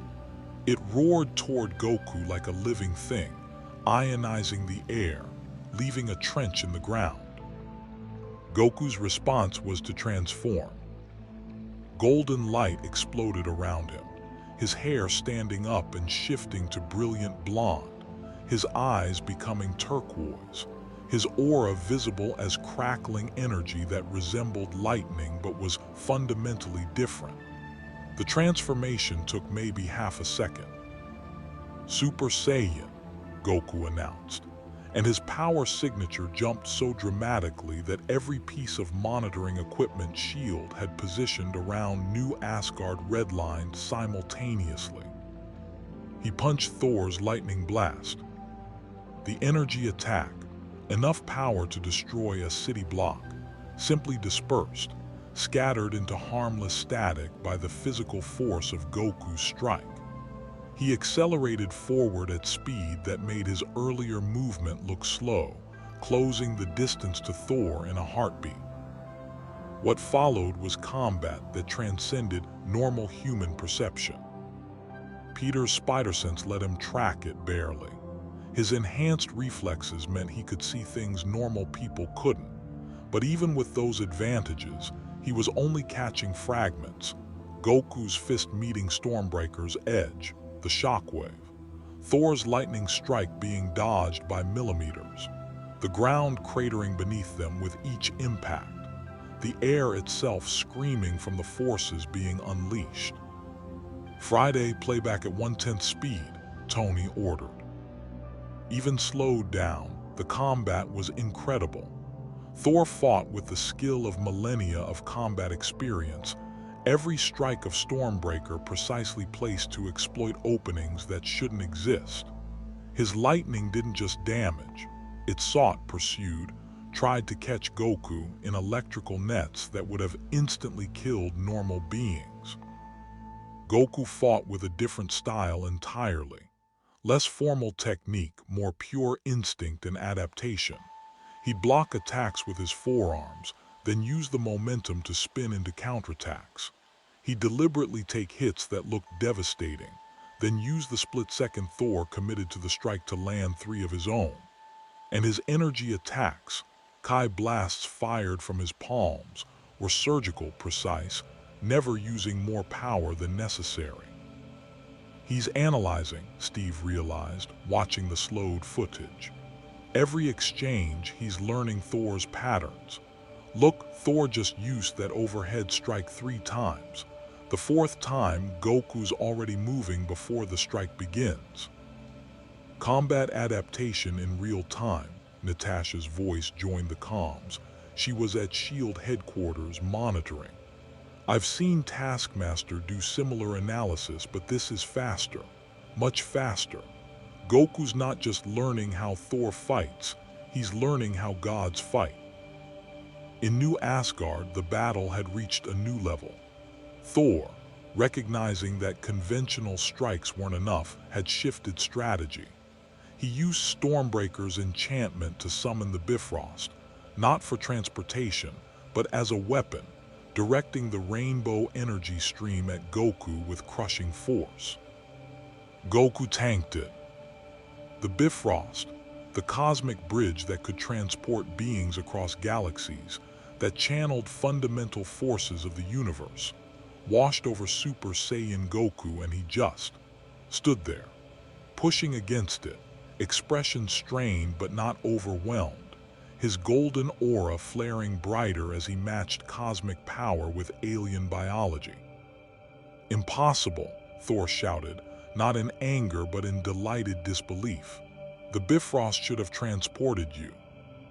"It's trying," Goku shouted back, his voice distorted by the energy surrounding him. "But I'm stronger than the pull. This is awesome." He powered up further, not another transformation, just raw increase in Kai output, and actually pushed back against the Bifrost. The rainbow stream bent, wavered, and finally dispersed as Goku literally overpowered the cosmic transportation system through sheer force of will and energy. Thor recalled Stormbreaker, the Bifrost cutting off, and his expression was pure joy. "Magnificent! You're the first being since Thanos to match me blow for blow. Let us see how you handle this." He flew upward, not with technology but with divine power, ascending until he was just a speck against the clouds. Lightning gathered around him, storm clouds darkening the entire region. This wasn't theatrical combat anymore. This was Thor calling upon the full fury of the storm itself. Carol," Peter called up to where Captain Marvel floated. "Should we be concerned about the weather patterns? Because that looks concerningly apocalyptic." "He's pulling a hella-level lightning strike," Valkyrie said, recognizing the buildup. "When Thor's sister attacked Asgard, she could channel enough lightning to do what's about to happen. If Goku can't handle this..." "He can," Peter said with more confidence than he felt. "Right." In the combat zone, Goku looked up at the gathering storm and grinned. "Finally, a real attack. Okay, let's match it." He cupped his hands at his side, blue energy beginning to gather between his palms. "Ka-me." "Oh no," Bruce said over the comms. "Friday, what's the energy signature on that technique?" "Escalating exponentially, Dr. Banner. Current reading is recalculating, exceeding measurement parameters." "Ha-me." Thor released his lightning. Every bolt within 50 kilometers converged on a single point, channeled through Stormbreaker, amplified by divine power. The blast that descended toward Goku was less lightning and more channeled stellar fury. It turned night into day, made the air itself plasma, and carried enough energy to vaporize bedrock. The Kamehameha erupted from Goku's hands, a beam of pure blue Kai that met Thor's lightning halfway. The collision point became a miniature sun, forces that shouldn't meet in Earth's atmosphere creating reactions that physics professors would debate for years. The shockwave leveled everything within 200 meters. Trees that had survived centuries were uprooted. Reinforced Asgardian structures cracked, and the observers, even at safe distance, were thrown backward by the pressure wave. When the light cleared and eyes adjusted, Goku and Thor were still standing, both breathing hard, both grinning like maniacs, both clearly having the time of their lives. "Super Saiyan 2, Goku shouted, and lightning different from Thor's, more angular and violent, began crackling around his golden aura. His power signature jumped again, and this time Peter's spider sense actually hurt. He has another level. Thor's expression was somewhere between shocked and ecstatic. Glorious. Then I too shall ascend. His eyes glowed pure white, lightning intensifying until his body was barely visible through the electrical discharge. Behold the full power of Asgard. They clashed again, and this time the impact cracked the bedrock. A literal crater formed beneath them, expanding with each exchange. They moved faster now, too fast for normal perception, creating sonic booms with every movement. The air couldn't get out of their way fast enough. Carol, Steve called to Captain Marvel. Assessment. There, Carol's expression was odd. They're having fun. Neither one is trying to kill the other. This is literally just sparring to them. Sparring that's reading as magnitude 6 seismic activity on geological monitors, Tony noted. Norway's emergency services are freaking out. I'm having to personally call their government to explain that no, this isn't a natural disaster, just two superpowered beings getting to know each other. The fight continued for another 7 minutes, an eternity in combat terms, especially at their power levels. Goku revealed Super Saiyan 3, his hair grew dramatically longer, and his power signature became uncomfortable to be near. Thor channeled the Odin Force until he was glowing like a star. They traded attacks that would have destroyed armies, laughing and complimenting each other's techniques between strikes.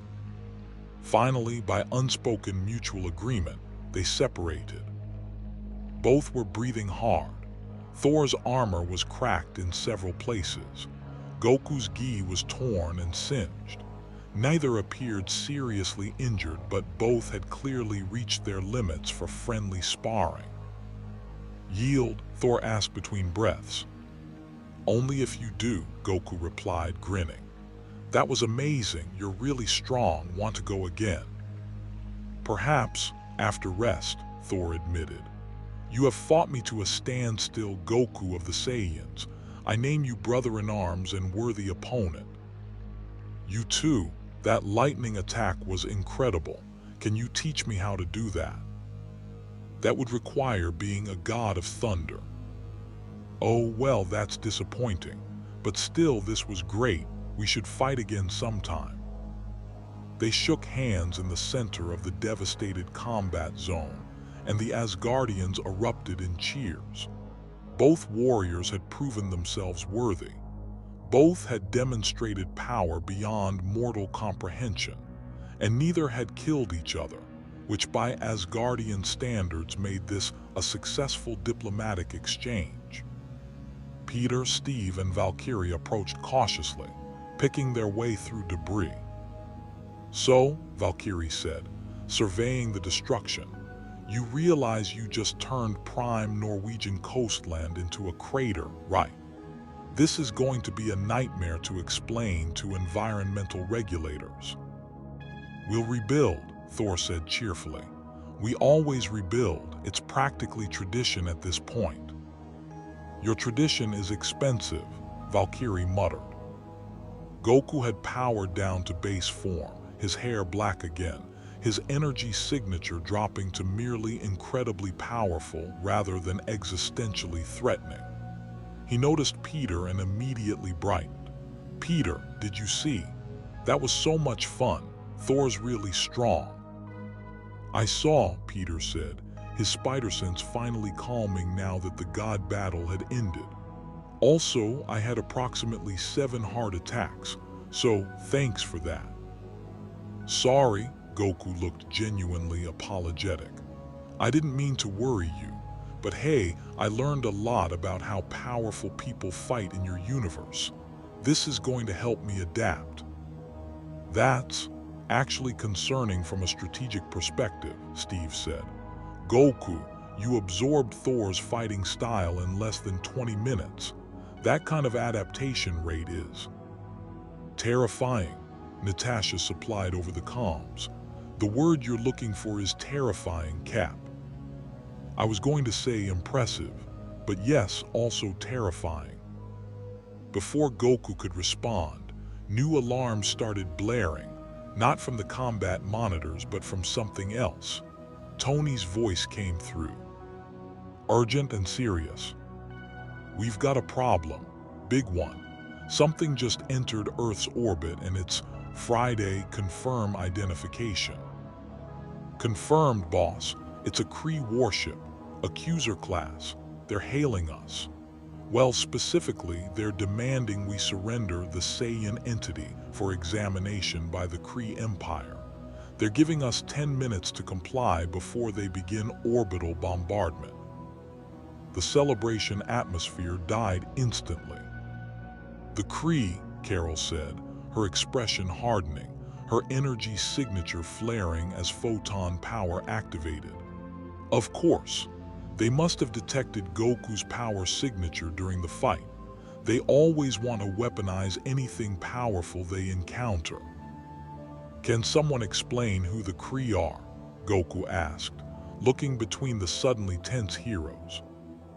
Alien Empire, Steve summarized.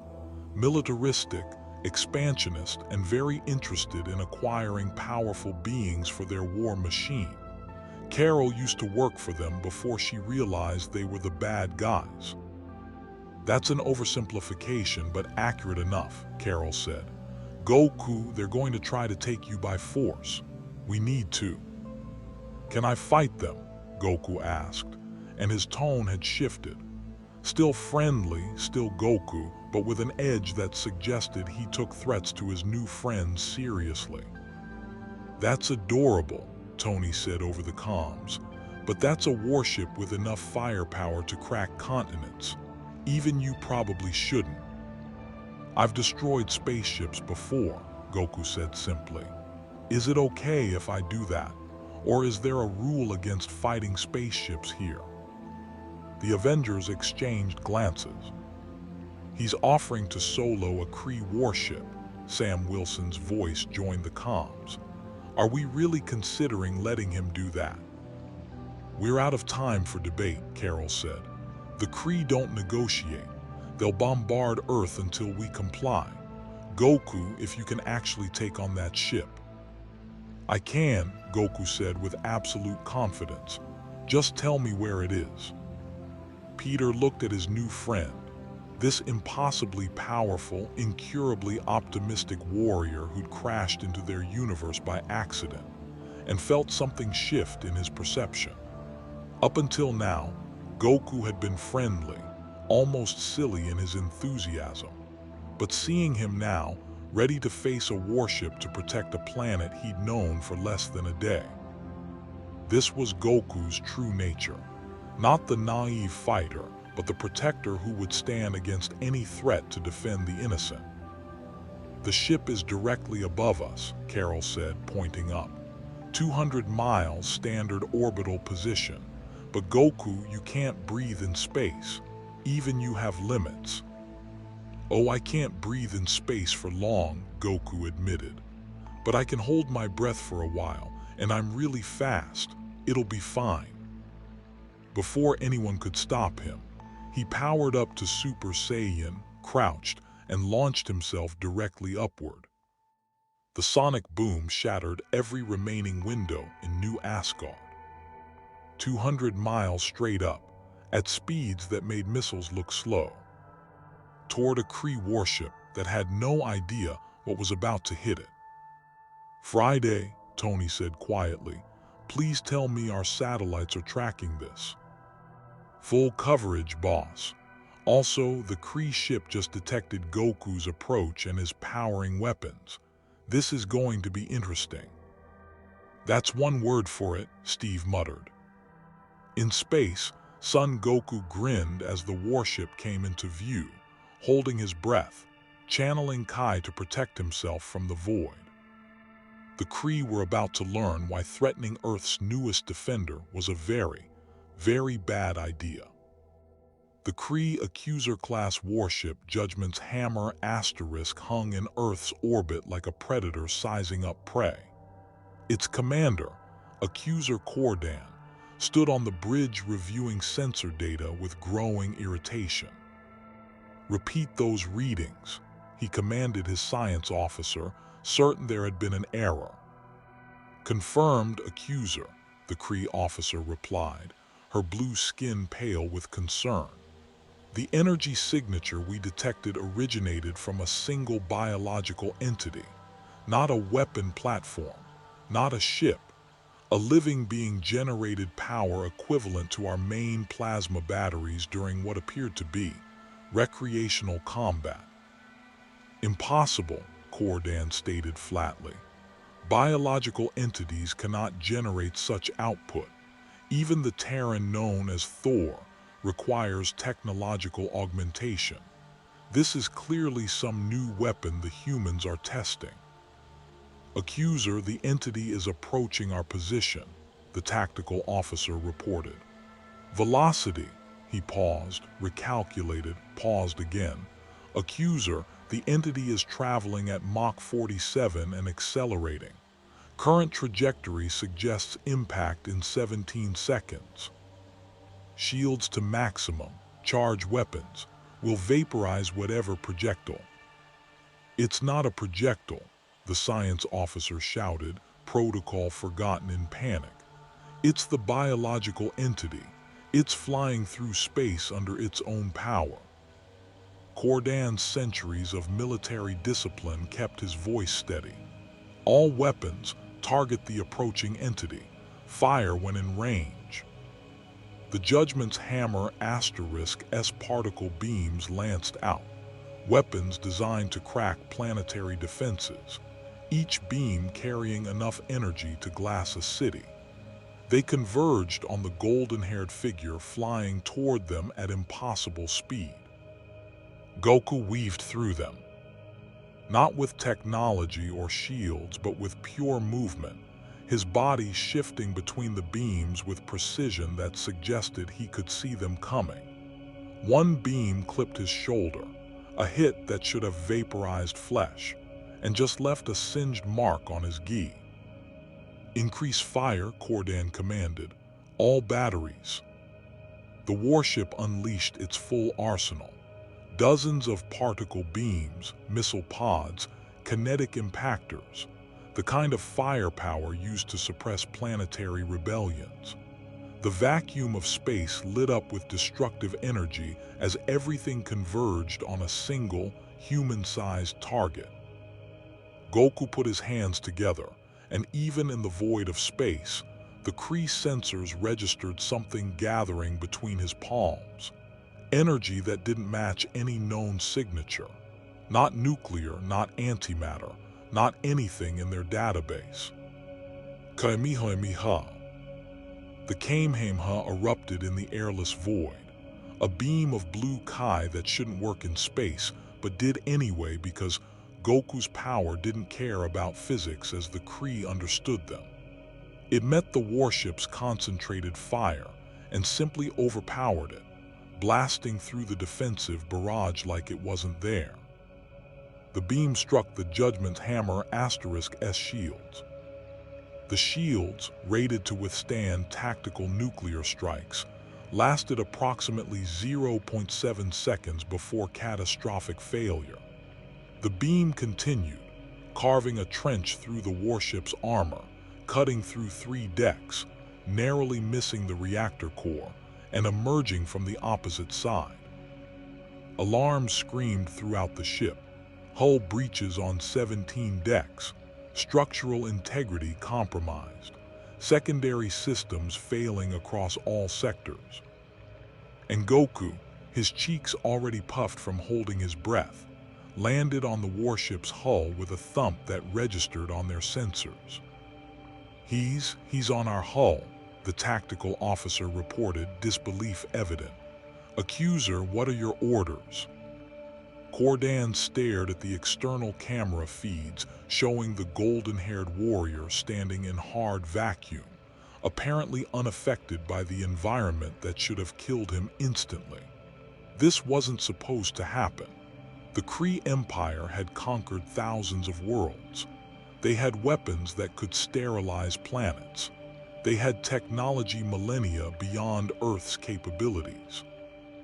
and a single biological entity had just crippled his warship in under 30 seconds. "Open communications," Cordan ordered. "Let's see if it can understand us." Goku, running very low on air and about to have to retreat to Earth's atmosphere, was surprised when a holographic projection appeared in front of him, some kind of three-dimensional communication, showing a blue-skinned humanoid in elaborate armor. The figure was speaking, but Goku couldn't hear in vacuum. He pointed at his ears and shook his head, then pointed down toward Earth, making exaggerated breathing motions. The Kree commander apparently understood. The hologram made gestures indicating wait, and Goku nodded. He really needed to breathe soon, but he could last maybe another minute if he had to. Back on Earth, in Avengers Tower, Tony was watching the satellite feed with everyone else, his expression somewhere between awe and horror. "He's negotiating," Bruce said unnecessarily. "In space, without a communication device, using sign language." "The Kree ship is broadcasting on standard channels," Friday reported, "attempting to establish communication protocols. They're requesting a ceasefire and diplomatic discussion." "They're what?" Carol's voice carried shock. "The Kree don't negotiate, they demand, they conquer, they don't." "They do when someone punches a hole through their warship in 30 seconds, Rhodey said dryly. "Apparently even the Kree understand when they're outmatched." "Goku needs to breathe," Peter said urgently, watching his friend's increasingly desperate gestures toward Earth. "Can we tell him it's okay to come back down?" "Broadcasting on all frequencies," Friday confirmed. "Mr. Goku, if you can hear this, the Kree have requested negotiation. You may return to Earth. The immediate threat appears to be over." In orbit, Goku couldn't hear the transmission, but he'd reached his limit anyway. He gave the Kree hologram a thumbs up, pointed toward Earth again, and launched himself back down at terminal velocity. The re-entry should have killed him. The friction, the heat, the G-forces, any of it should have been fatal to unprotected biology. Goku's Super Saiyan aura just burned brighter, and he descended through the atmosphere like a golden meteor, leaving a contrail visible from 3 states. He landed in New Asgard's reconstructed combat zone with a crater-forming impact, immediately gasped in huge lungfuls of air, and grinned at the assembled heroes who'd been watching via satellite feed. "That was fun," he declared between breaths. "Though I need to practice holding my breath longer, space is tricky." "You just crippled a Kree warship," Carol said flatly. "In less than a minute, using attacks I've never seen before, while holding your breath. That's not tricky, that's insane." "Was I not supposed to break their ship?" Goku asked, concerned. "They were shooting at me, and they said they'd attack Earth if you didn't give me to them. That seemed rude." "No, breaking the ship was appropriate," Steve said carefully. "But Goku, you just engaged in combat with a foreign power. That has diplomatic implications. The Kree Empire isn't going to just forget this." "Are they going to send more ships?" Goku asked, perking up. "Because I can fight those too." "That's not," Steve pinched the bridge of his nose. "That's not how we want to solve this. Carol, you have experience with the Kree. What's the protocol here?" Carol, who'd spent years with Kree memories and had fought both for and against them, considered the situation. "Normally, the Kree respond to shows of force with overwhelming force. But Goku didn't just defeat them, he humiliated them. Did it so easily that escalation wouldn't matter. They have to be reconsidering their entire approach to Earth." "Friday's status on the warship?" Tony asked. "Holding position in stable orbit, boss. They're conducting repairs. and they've requested formal communication with Earth's governing authority. Specifically, they want to speak with the Saiyan warrior and his associates. They want to negotiate, Rhodey said. Goku, you might have accidentally started peace talks. I did, Goku looked confused. I just wanted them to stop threatening my friends. Is that bad? No, Steve said slowly, a plan forming. That's actually, Goku, how would you feel about participating in a diplomatic meeting with the Kree? Will there be food? Goku asked immediately. I'll make sure there's food, Tony promised. But seriously, this is important. You just demonstrated that Earth has protection they can't overcome. If we handle this right, we might be able to establish a more peaceful relationship with the Kree Empire. Or, Natasha's voice came through the comms, they might try to assassinate him to remove the threat. There's that too, Tony admitted. Goku shrugged. Back home, people try to kill me all the time. Some of them become my friends afterward, like Vegeta and Piccolo and Beerus sort of. It usually works out. Your universe sounds exhausting, Peter muttered. It's pretty fun, Goku replied cheerfully. Over the next 2 hours, arrangements were made. The UN was informed and had opinions. SHIELD established protocols, which everyone ignored. And somehow, Tony convinced the Kree to send a diplomatic shuttle to Avengers Tower for formal discussions. The Kree delegation arrived with full military escort. Even their diplomats wore armor, led by an ambassador named Tybrell, who had the expression of someone who'd been assigned the worst job in the Empire.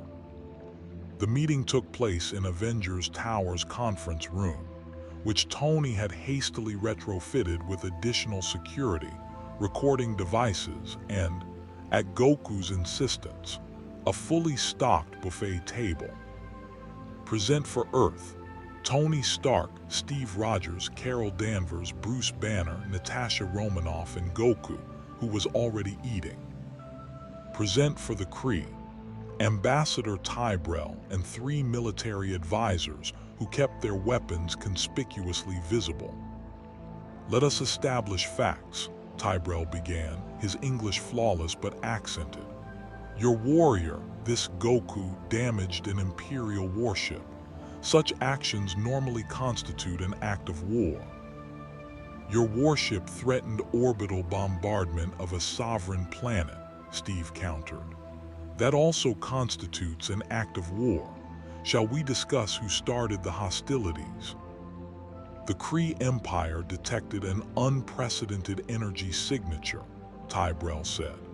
Our protocols require investigation of potential weapons that could threat Imperial interests. We demanded the weapon be surrendered for examination. He's not a weapon, Peter said from where he sat next to Goku. He's a person. You can't just demand people. We did not realize he was a person, one of the Kree military advisors said.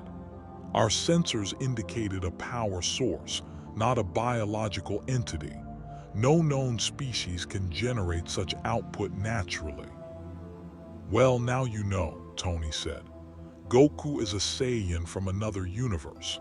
He's powerful, yes, but he's also just a guy who really likes fighting and eating. Mostly eating from what I've observed. This is really good, Goku said around a mouthful of catering food. Do you guys want some? There's plenty. The Kree stared at him, this being who'd crippled their warship, offering to share food with them. Your species is unusual, Tybrell said carefully. Tell me, Goku of the Saiyans, what are your intentions regarding Earth? I want to protect it while I'm here, Goku said simply, and find a way home eventually.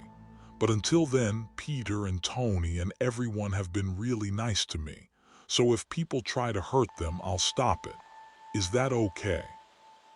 The directness of the answer seemed to throw the Kree delegation. In their empire, power was leveraged for political gain. Warriors served military agendas. Nobody just protected people because they were nice. And if the Kree Empire offered you a position in our military, Tyrell asked, wealth, status, access to technologies you cannot imagine. No thanks, Goku said immediately. I don't really care about money or status. I just like fighting strong people and helping my friends. He turned down similar offers from S.H.I.E.L.D., Hydra remnants, and Dr. Doom, Natasha added. Goku is surprisingly resistant to bribery. Then what do you want? Tyrell asked, genuine confusion in his voice. More of these little sandwich things. Goku held up a canapé. They're amazing, can I take some home? The absurdity of the situation. A diplomatic negotiation where one side's primary demand was sandwich-related seemed to break something in the Kree delegation's formal demeanor. This is the being that damaged the Judgment's hammer asterisk, one military advisor said quietly.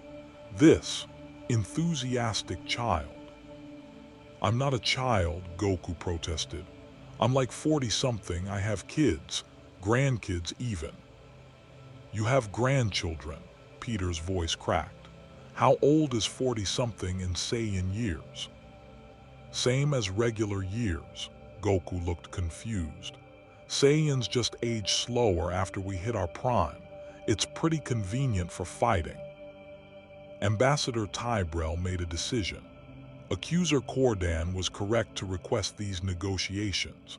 The Kree Empire cannot afford to make an enemy of such a being. Therefore, I propose the following. Earth will not be considered for conquest or resource extraction. In exchange, Goku will agree not to interfere in Kree operations outside Earth's solar system. We maintain peace through mutual non-interference. That's actually reasonable, Tony said, surprised. Though I'll need to run this by the UN S.H.I.E.L.D. and… Counter-proposal, Carol interrupted, her eyes glowing slightly with photon energy. The Kree stop all conquest operations in this sector. You fought wars for millennia. Maybe it's time to consider that expansion through force isn't the only path. We cannot simply abandon imperial doctrine based on one encounter, Tyrell said, but his tone suggested he wasn't entirely opposed to the idea. However, perhaps a probationary period. No new conquest operations in this sector for one solar cycle. During that time, we observe how Earth's unusual alliance of beings manages self-governance. We barely manage it, Steve admitted. But we're trying, that has to count for something. Indeed, Tyrell stood, signaling the meeting's conclusion. I will recommend to the Supreme Intelligence that Earth be classified as Protectorate under review. Not a member of the Empire, but not an enemy. And Goku, he addressed the Saiyan directly, I will report that you are the most dangerous being I've encountered who also offered me sandwiches. The Supreme Intelligence will not know what to make of you. Is that good? Goku asked. It is, honest, Tyrell replied. Perhaps that is enough. The Kree delegation departed with promises to communicate formal terms through proper channels. The moment they were gone, the Avengers collectively exhaled. Did we just accidentally negotiate a peace treaty? Bruce asked. I think we did, Steve said, sounding dazed. With the Kree Empire, because Goku punched their ship and then offered them food. This is the weirdest timeline, Tony muttered. Friday, please tell me we got all of that recorded. Full documentation, boss. Though I should mention, other powers are requesting similar meetings. The Shi'ar Empire, the Skrull delegation, even the Watcher has expressed interest in observing Goku. The Watcher, Carol's eyes widened. Yuadu actually wants to observe him, but Watchers don't interfere, they just… Watch, apparently, Tony finished. Which means Goku is important enough that even cosmic beings whose whole deal is non-interference want to pay attention. That's either very good or very bad. Can it just be medium? Peter asked plaintively. Just once can something be medium stakes? Before anyone could respond, Goku suddenly stood up, his expression shifting to focused alertness that the Avengers were learning meant incoming threat. There's something coming, he said quietly. Something strong, really strong. Stronger than Thor, stronger than that Kree ship, and it feels hungry. Friday's scan for Tony began. Already on it, boss. Detecting massive energy signature entering Earth's atmosphere. Location, approaching New York at subsonic speed. Identification. Friday paused, which was concerning for an AI. Boss, the signature matches archived data from S.H.I.E.L.D.'s Cosmic Threat Database. It's Galactus. The room fell silent. The Devourer of Worlds, Bruce said quietly. He's here, actually here. Friday, you're certain. 97% certainty. The energy signature, the approach pattern, the cosmic radiation, it all matches. Steve was already on his phone, calling every available hero. Tony activated the emergency protocols. Natasha started coordinating evacuation procedures. And Goku, who didn't know who Galactus was but could sense the approaching power, smiled. Finally, he said, someone who might actually be able to push me to my limits. This is great. Goku, no, Peter said urgently. Galactus isn't like Thor or the Kree. He doesn't fight for sport. He doesn't negotiate. He consumes entire planets to sustain himself. He's a fundamental force of the universe. So he's like Beerus, Goku's smile widened. I've fought gods of destruction before. This'll be fun. He's going to get us all killed, Tony said to the ceiling. Or save us all, Carol countered. At this point, who knows? I'm going to meet him, Goku announced, already heading for the window. GOKU, wait, Steve called. But the Saiyan had already transformed to Super Saiyan Blue, a level he hadn't shown yet, his hair and aura shifting to brilliant azure, and launched himself through the reinforced window. Tony made a note to bill someone for that, toward the approaching cosmic entity. The Avengers rushed to the windows to watch. In the distance, a figure was descending toward Manhattan, impossibly tall, at least 100 feet, wrapped in purple and blue armor that seemed to be part of his body rather than worn. His helmet bore the distinctive fin that marked him as Galactus, Devourer of Worlds, one of the fundamental forces of the Marvel Universe. And flying toward him, looking like a bright blue spark against Galactus's cosmic immensity, was Goku. This is insane, Rhodey said, having just arrived in the War Machine armor. Please tell me someone has a plan beyond. Let the space warrior fight the planet eater. We're working on it, Steve said, though his tone suggested they were very much not working on it. The FF are en route, Tony reported. Reed Richards says he has contingencies for Galactus encounters, though they usually involve the ultimate nullifier, which we don't have. Thor's returning from New Asgard, Carol added, and I've sent distress signals to every cosmic hero I know. But realistically, if Galactus has decided to feed on Earth. She didn't finish the sentence. She didn't need to. Goku reached Galactus's eye level, which required flying several hundred feet up, and stopped, hovering in the air on pure Kai control. Hi, Goku called out, his voice carrying despite the wind. I'm Goku. Are you here to fight? Because I'd really like to fight you. You feel really strong. Galactus, the Devourer of Worlds, oldest being in the universe save the abstract concepts themselves, who had consumed billions of planets across millions of years, stared at the small Saiyan floating before him. When he spoke, his voice resonated across multiple dimensions, felt more than heard. I am Galactus. I do not fight for sport. I consume WRLDS to sustain my existence. This planet will be devored. You cannot stop this. Wanna bet? Goku's grin was absolutely fearless. Because I've stopped gods of destruction from blowing up my planet before, and you seem like you'd be a great challenge. Come on, at least give me one good fight before you decide to eat Earth. Galactus studied Goku with cosmic senses that perceived reality in ways mortals couldn't comprehend. He saw past the physical form to the energy within, the Kai that operated on principles different from this universe's cosmic power.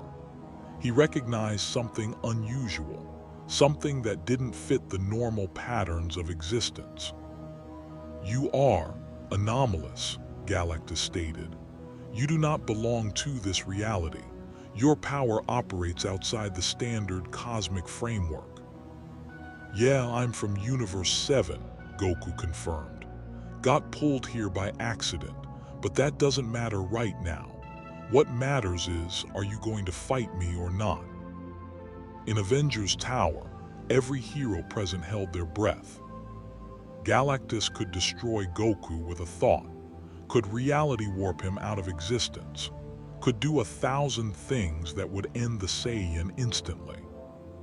Instead, the Devourer of Worlds did something he hadn't done in millennia. He laughed. Very well, Anomaly. You wish to challenge Galactus, then face the full power of the Devourer and prove your worth. If you survive, we will negotiate. Goku's expression became pure joy. Thank you. Okay, let me power up properly. This is going to be awesome. And in the skies above New York, witnessed by millions through cameras and phones in disbelief, Son Goku began transforming to Ultra Instinct, while Galactus gathered cosmic power. The battle for Earth was about to begin, and somehow, impossibly, they had a chance. The transformation to Ultra Instinct was unlike anything the Marvel Universe had witnessed.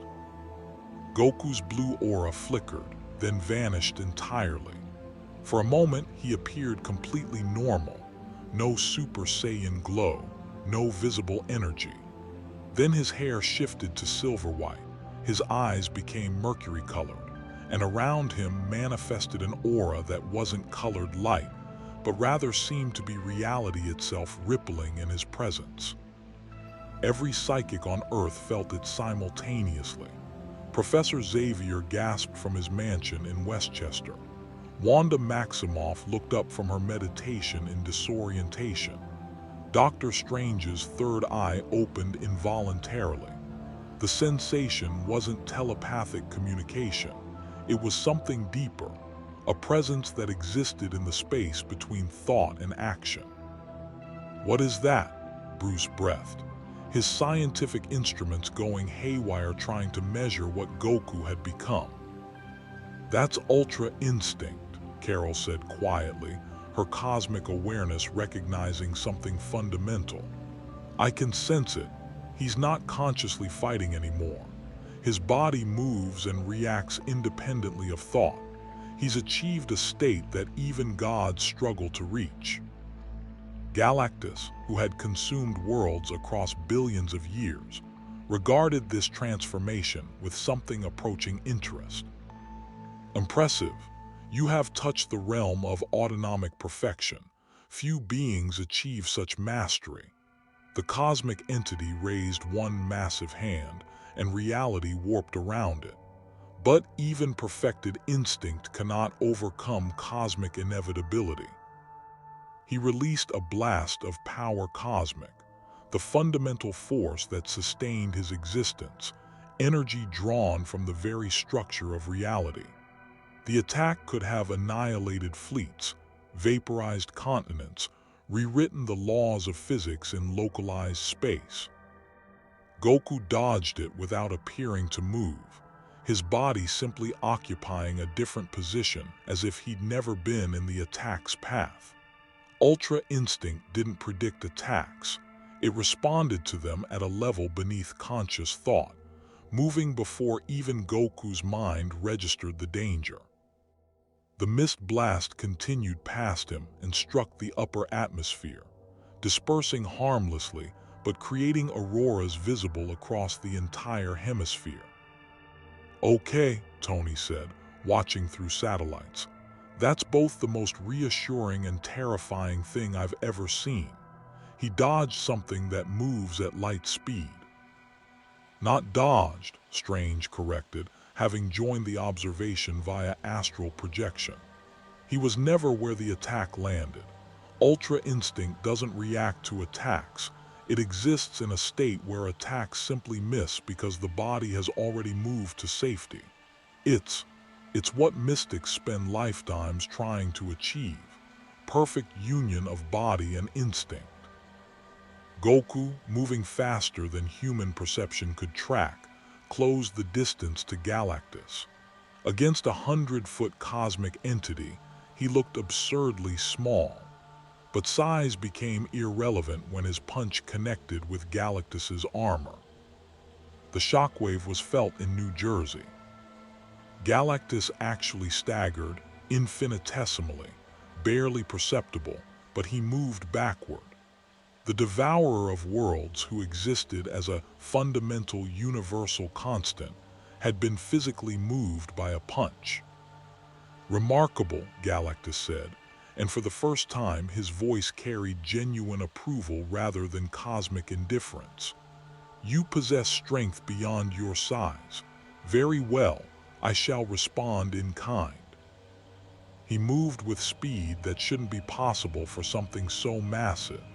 His hand swept toward Goku, fingers that could crush mountains attempting to grasp the Saiyan. Ultra Instinct responded. Goku wasn't where Galactus's hand closed.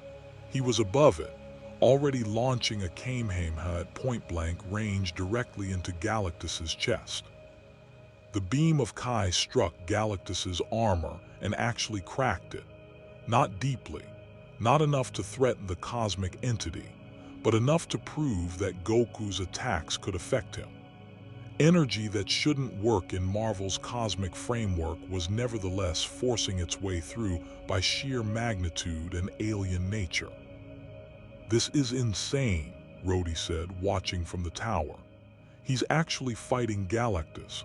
Not surviving, not stalling, actually fighting." "The FF are here," Friday reported. "Mr. Fantastic is requesting conference call. Also, Thor has arrived and is demanding to join the battle." "Put Reed through," Tony ordered. "And tell Thor to stand by. Last thing we need is for Galactus to get annoyed by multiple attackers."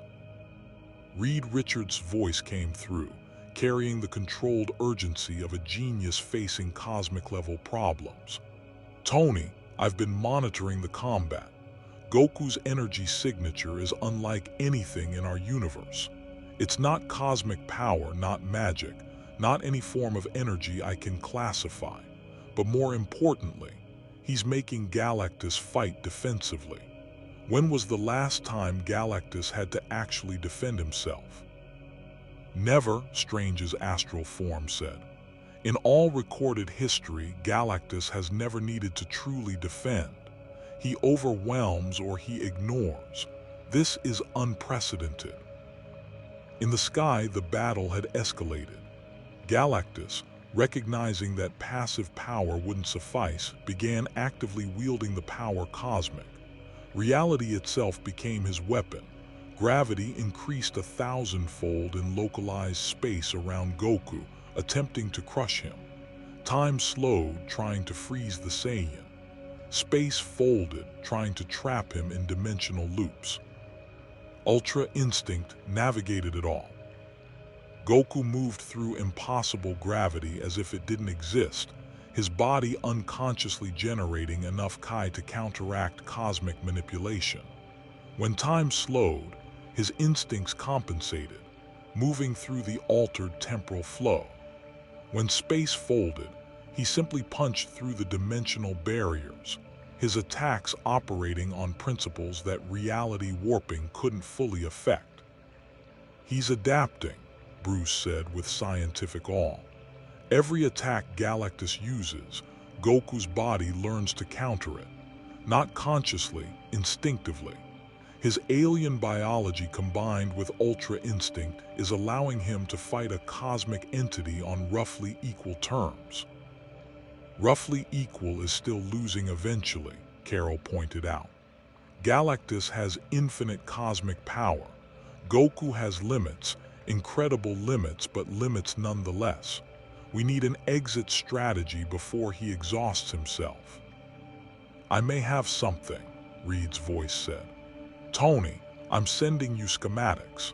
If we can create a localized field using the same technology we developed for the negative zone portal, we might be able to." "Diplomatic solution," a new voice interrupted. The Watcher, Uatu, materialized in the tower's conference room, his massive bald head and cosmic robes unmistakable. His presence immediately commanded attention, as beings who predated most civilizations and swore to only observe rarely appeared directly. "Uatu," Strange said with respect, "you're breaking your vow by interfering." "I am not interfering," the Watcher corrected. "I am providing context. Galactus fights this Goku not out of hunger or threat assessment, but out of curiosity. He wishes to understand what this anomaly represents. And Goku," Uatu actually smiled, "fights because he enjoys the challenge. Neither truly wishes the other's destruction." "Then they're just sparring?" Steve asked incredulously. "All this destruction, the panic, the evacuation, they're sparring." "To beings of their power level, the distinction between combat and recreation blurs," Uatu explained. "However, Galactus's presence still threatens Earth. He came here to feed, and eventually his hunger will override his curiosity." "So we still need to convince him to leave," Tony said. "Great. Anyone got a convincing argument for why Galactus shouldn't eat Earth? Reed, you've done this before." "Usually involving the ultimate nullifier or finding him alternative food sources," Reed replied. "But given Goku's presence, I have a different idea. Tony, can Goku understand that he needs to negotiate rather than just fight?" "Peter," Tony said, "you're the Goku Whisperer. Can you get through to him?" Peter, who'd been watching his friend fight a cosmic entity with mixture of pride and terror, activated the communication system Tony had rigged.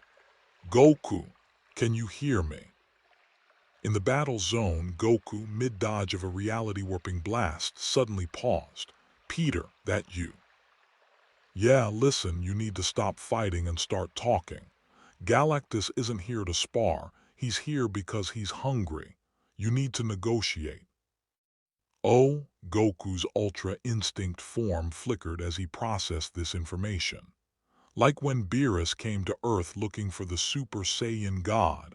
We fought, but then we had a feast and he decided not to destroy the planet." "Exactly like that," Peter said.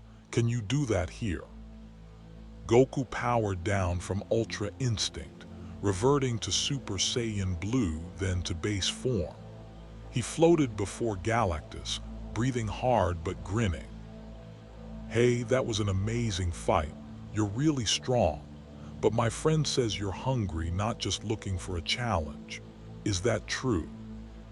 Galactus regarded the small Saiyan with cosmic senses that perceived truth. "It is true.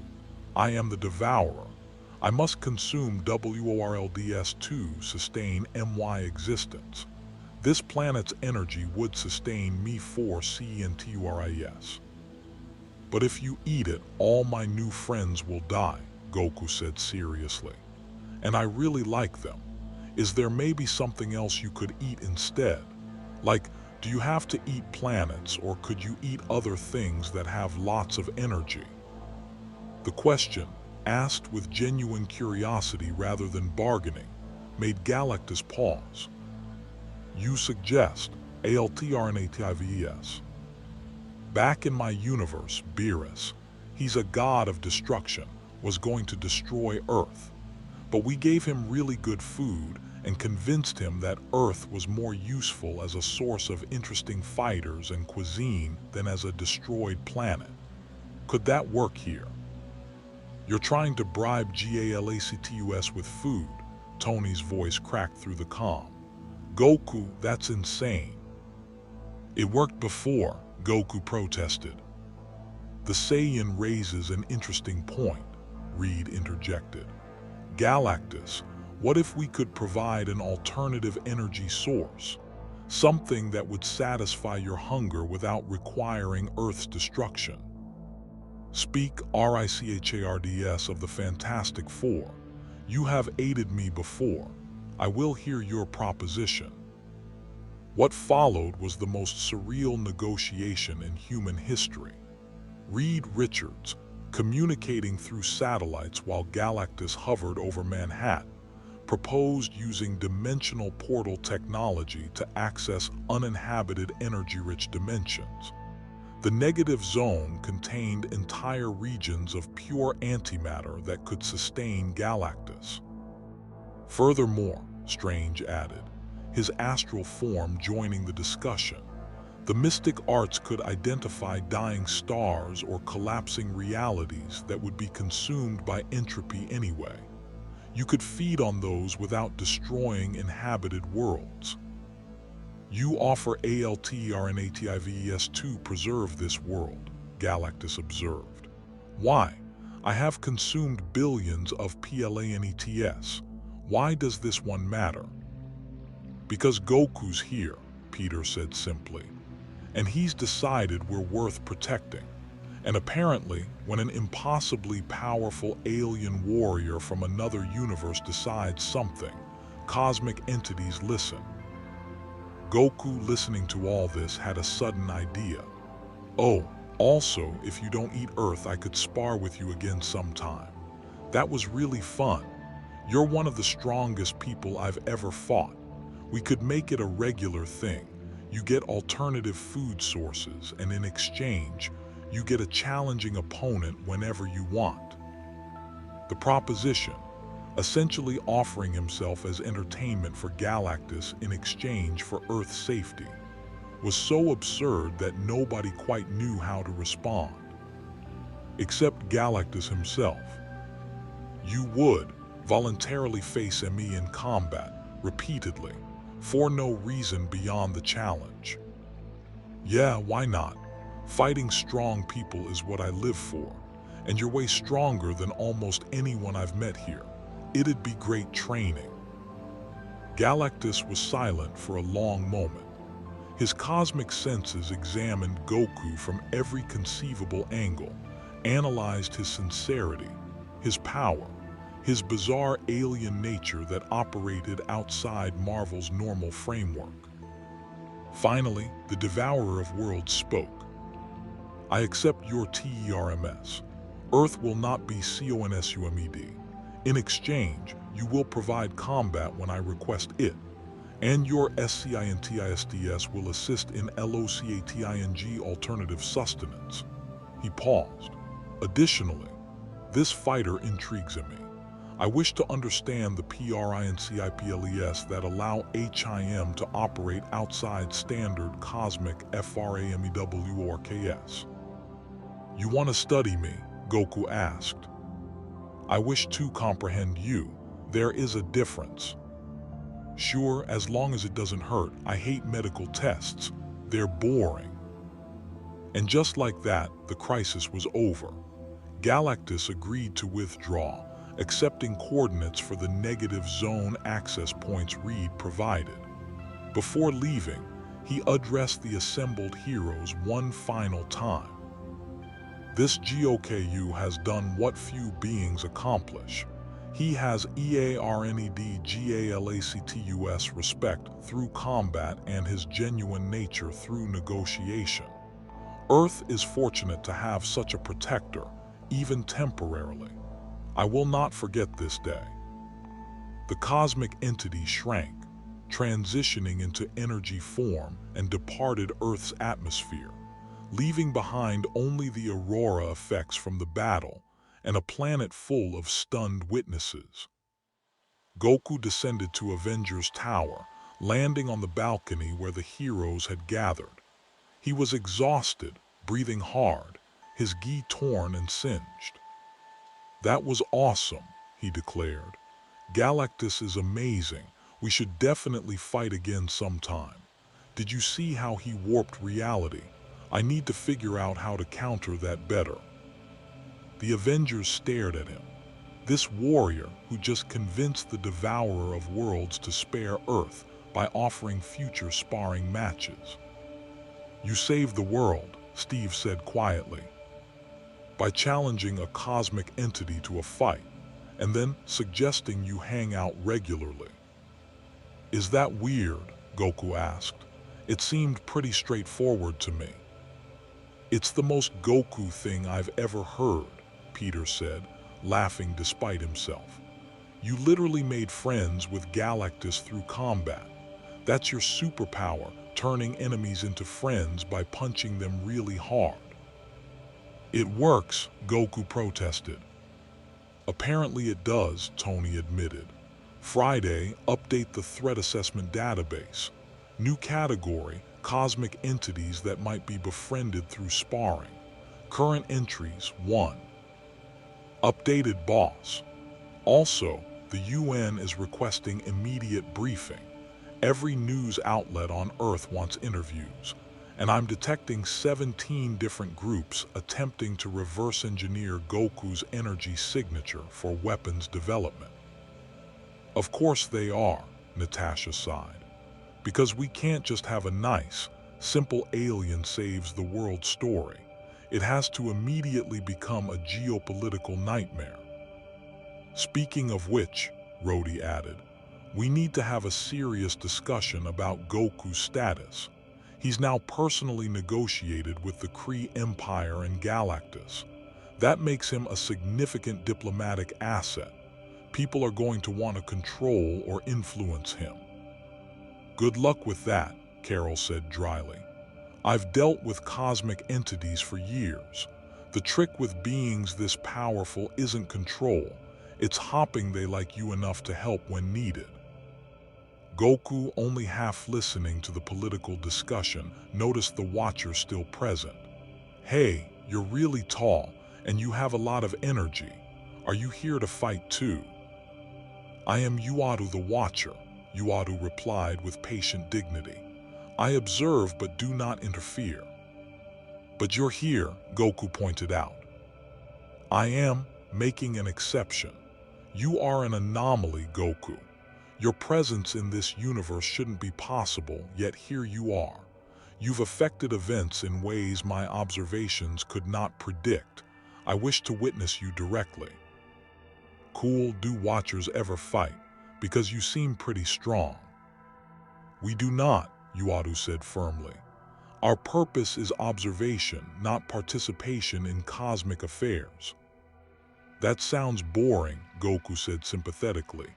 "You should try fighting sometime, it's fun."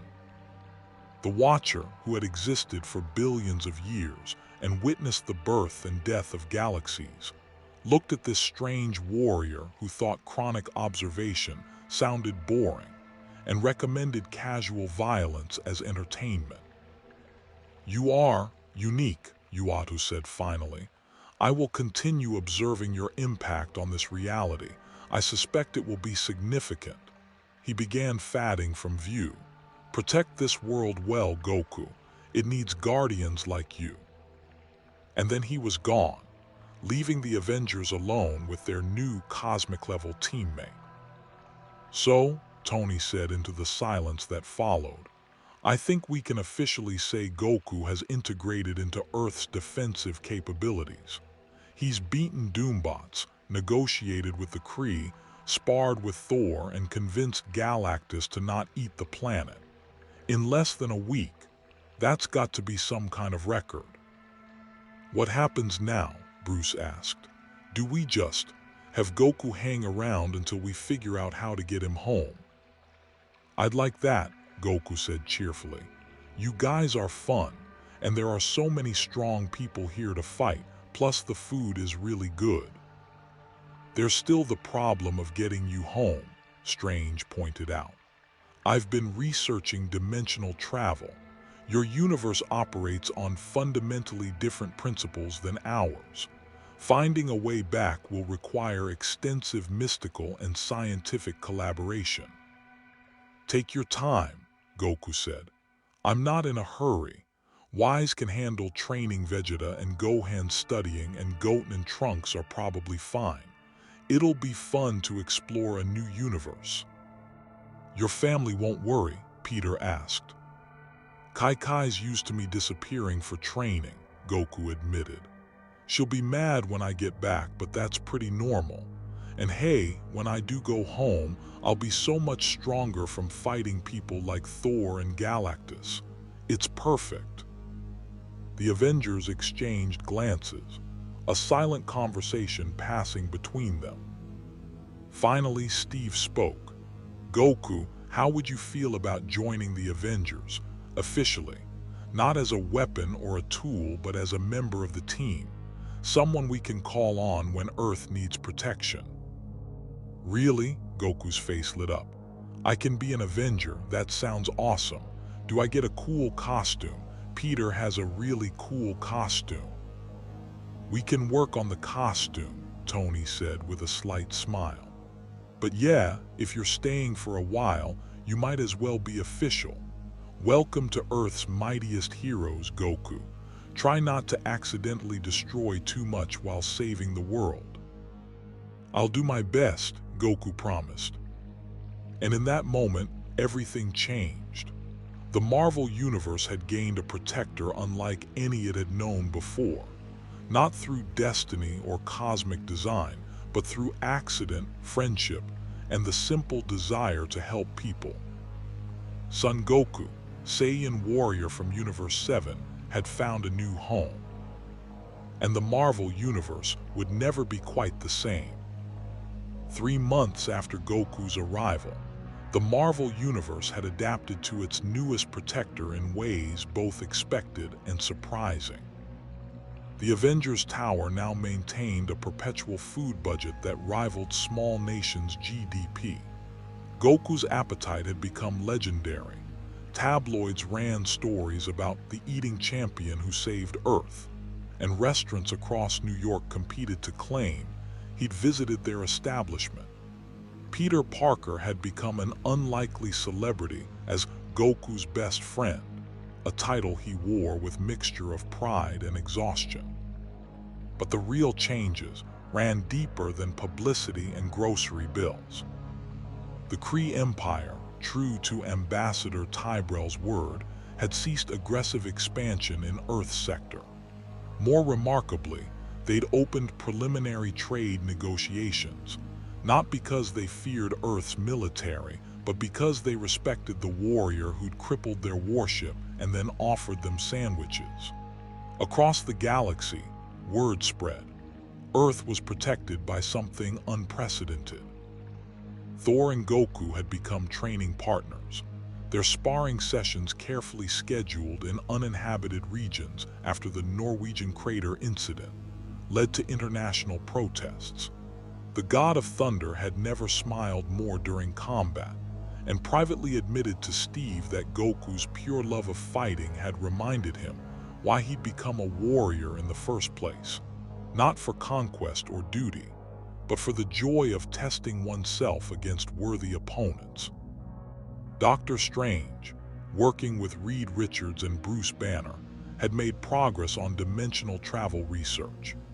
Goku's unique energy signature provided clues about how his universe's physics differed from Marvel's. They estimated perhaps 6 months until they could attempt sending him home, a timeline Goku accepted with characteristic optimism, saying it gave him more time to try Earth's cuisines and meet strong fighters. The UN had officially recognized Goku as Earth's cosmic defense liaison, a title that came with diplomatic immunity and absolutely no salary, since Goku didn't understand money anyway. Nick Fury maintained a direct communication line, though he'd learned that asking Goku to handle delicate situations usually resulted in the situation becoming decidedly non-delicate.